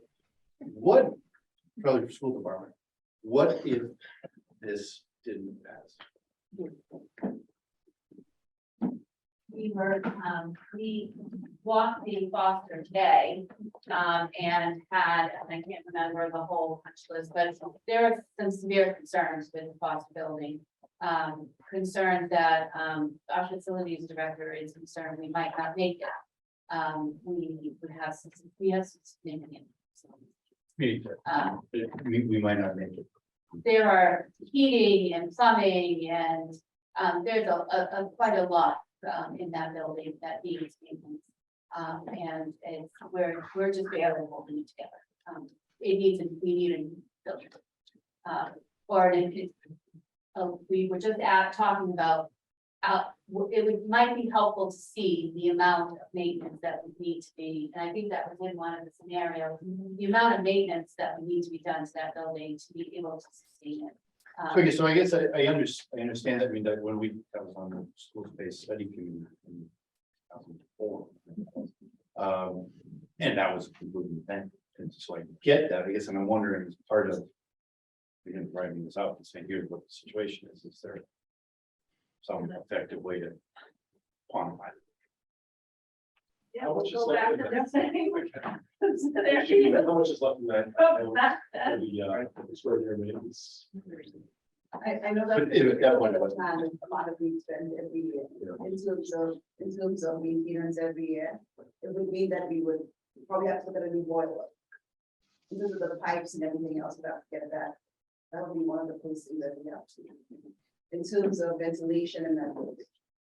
If we think about it also North, where we had to get a whole new school to transport kids out of Boston during COVID because of ventilation issues and spacing issues. We have to think about that. Will there be loss of school days as well because of the issues in the building that the kids will actually be losing time in school and we have to send home because of heating issues in the building. It doesn't be able to actually engage the kids in the building. I don't even know if we can do that. So I don't know how we survive. Would probably mean that the kids to PRs. We have the 400 kids and put them the other 300 in the other 3 schools maybe. In terms of getting space for them because they won't be able to keep the school as a long-term plan. Or finding another space, to service. Right, and that will right, that will be much for us to Foster North. So we will force our kids to be more to the school. That would be a consideration as well.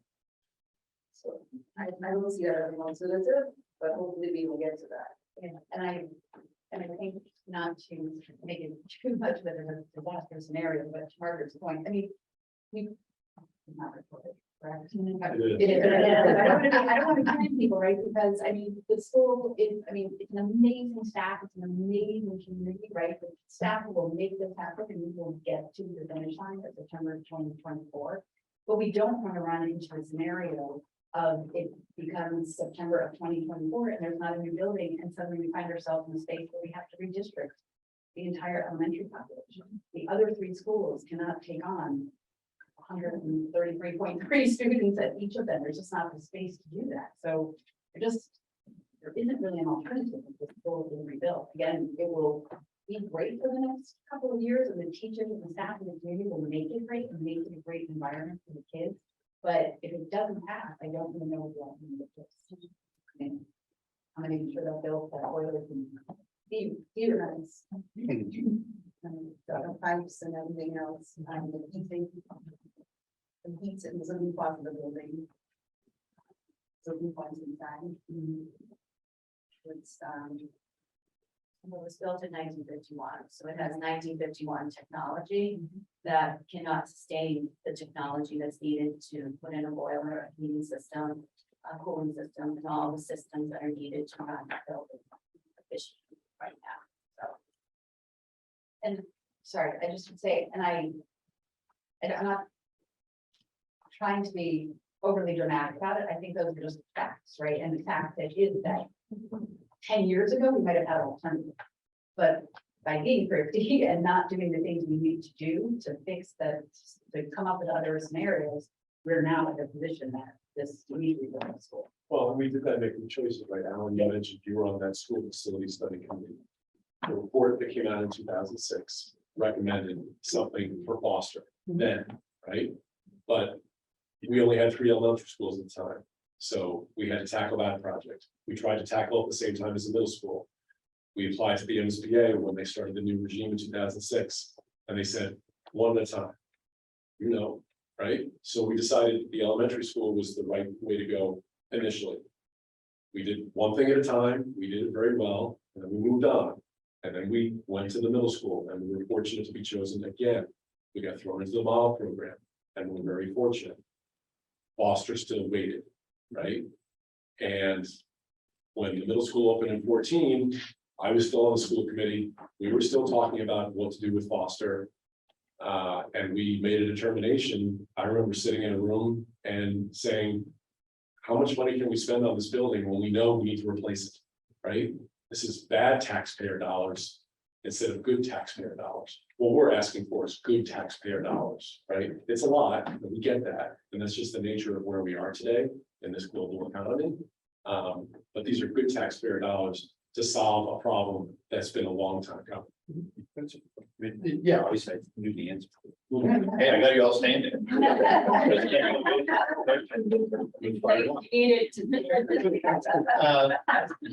Yeah, quantifying that just with the. Okay. You need to, what if we don't do this? Okay. And, my right, there are 27 classrooms in the proposed Foster school. They're proposed. There are 6 grade levels in 5 classrooms, so it's 30. Plus 6 pre-K classrooms. And the pre-K is how many, built for how many? It's they're, you know, it's gonna vary, frankly, because sometimes there's full day programs, sometimes there's half day programs.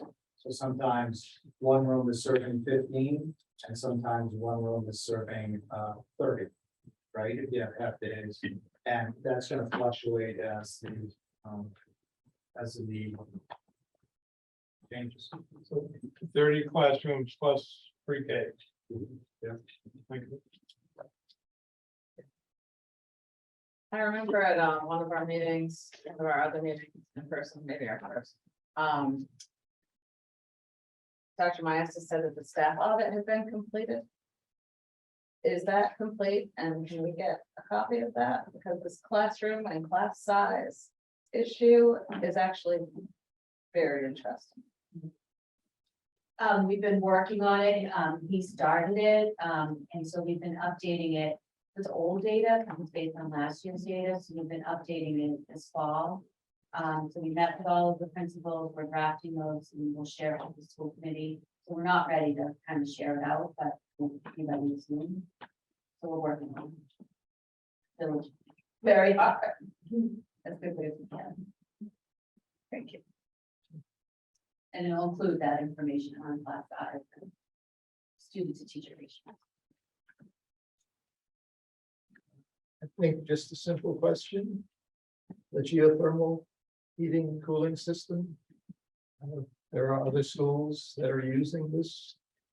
Is that completely sufficient to heat and cool this school? Or is there supplemental heating that is required in any of the other schools, buildings that you know of? It's, in this case, it's sufficient for heating and cooling the building. We actually looked at an option that included a supplemental to try to maybe lower the upfront costs. But that would have kind of quashed the kind of overarching theme of trying to develop a net zero. Okay, I just want to make sure we avoid the current situation with the fluctuations wherever you are in the building, if it's too hot or too cold. Yes, I won't have that. That works. Good. Won't have. Okay, thank you. I'm good. Good. Joe Griffin, do you have another question? I do not.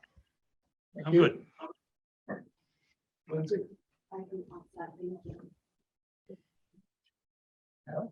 Which the Red Sox do.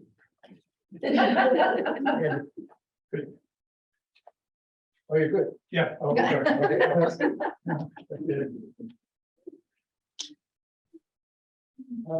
Thank you all. Thank you. You let us know if you'd like us to come back. I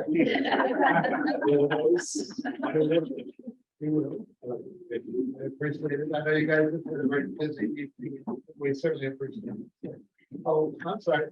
Any questions from the public?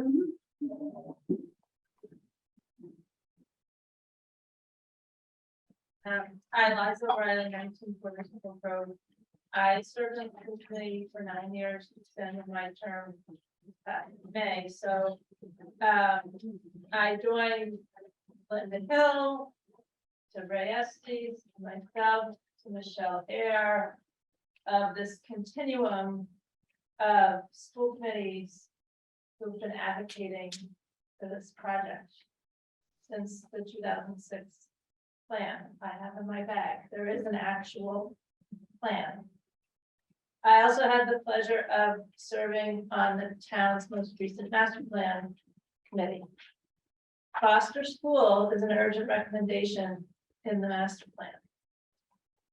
Addressing climate change is an urgent recommendation in that master plan. So this project is capturing the vision of the community and of the master plan committee and the 1,000 people who participated in the visioning of that as well. So one of the things that I think would be helpful to mention that in the comment that this is the community's been asking for this and aspects of this project and all that we do in Hingham. You've touched on it earlier, but I also believe that a question that and a comment that gets raised from the community is this should have been done 20 years ago. Why did we wait so long? And the school committee could not have this happen on our own. Every step in the way of getting this done required the select board and the advisory committee to contribute to the decisions to come to this point. And as I mentioned, the school committee has been asking for this to be done all this time. And there were other community members that made decisions of it's not the right time to do this now. So Ray mentioned we had to make choices with each school within the middle school. In 2015 was when the steam pipes leaking and the temperature swings were becoming extreme in Foster School. And we're talking about, we've got to really address the extenuating maintenance costs. In 2017, John Ferris, we were in an AdCom ACES meeting talking about the budget for town meeting. And he said, we really can't wait any longer. The school committee that I was chair at the time, and Linda Kutch was chair of the ACES subcommittee, we went to the select board and we asked them to open the warrant. And they did, and that's when the school building committee was established. And we voted for feasibility money pending acceptance into the MSBA program. We didn't get it at that time. And then we applied again in 2018 to the MSBA. We didn't get it. At that time, Michelle and I had conversations with advisory committee people, with select board people. We need to do this on our own. We can't wait anymore. But the others, not the school committee, others said third time's a charm, or third time we strike out and we're gonna have to be on our own. So we kept being asked to wait on this project. But the school committee really wanted to do this. So the pausing of the town decision makers and the others have led us to this point, which then unfortunately contributed to higher costs because of the global situation, because of the building situation. We knew back in 2018, the seaport was being built out. We knew construction costs in Massachusetts were rising at that time. So we are where we are. We desperately need this project. The community wants this project. They've approved every step of the way unanimously, and they're begging for this. And I really hope you can explain that in the comments, that we were very fortunate with East School with the funding we got from the MSBA. We were very fortunate with the middle school, and in retrospect, it was tough to build that at that time, that we were in the midst of the recession. But we got a bargain on that school. We got a lot of contribution from the state, and the taxpayers really benefit from the low construction costs of that school. So now we're in a different situation, but we have to have a new school. We can't wait anymore. So I just really hope that the message is that, unfortunately, our whole town made decisions that brought us to this point. And that's why we're at the situation we're at, and that's why we're facing the cost of that we're facing. But we also have a great project and a good site for that neighborhood too. You don't want to move that school. And it will be fantastic when it gets done and when people come back to wanting to go there too. So thank you for your support. I will do as much as I can of communicating to the community that we need this. I hope you would share your calendars so that we can share it with the community too and get the word out. This was a little surprise that this was happening so quickly. So that's the other thing. I think if we can advocate to the community to get people out to town meeting to actually vote and support it is in our best interest. Thank you for all your great questions tonight. Thank you, Leslie. Is there any other member of the public who's watching tonight who has a question? Please raise your hand if you do. Seeing none, I think we are good. Thank you. Thank you all.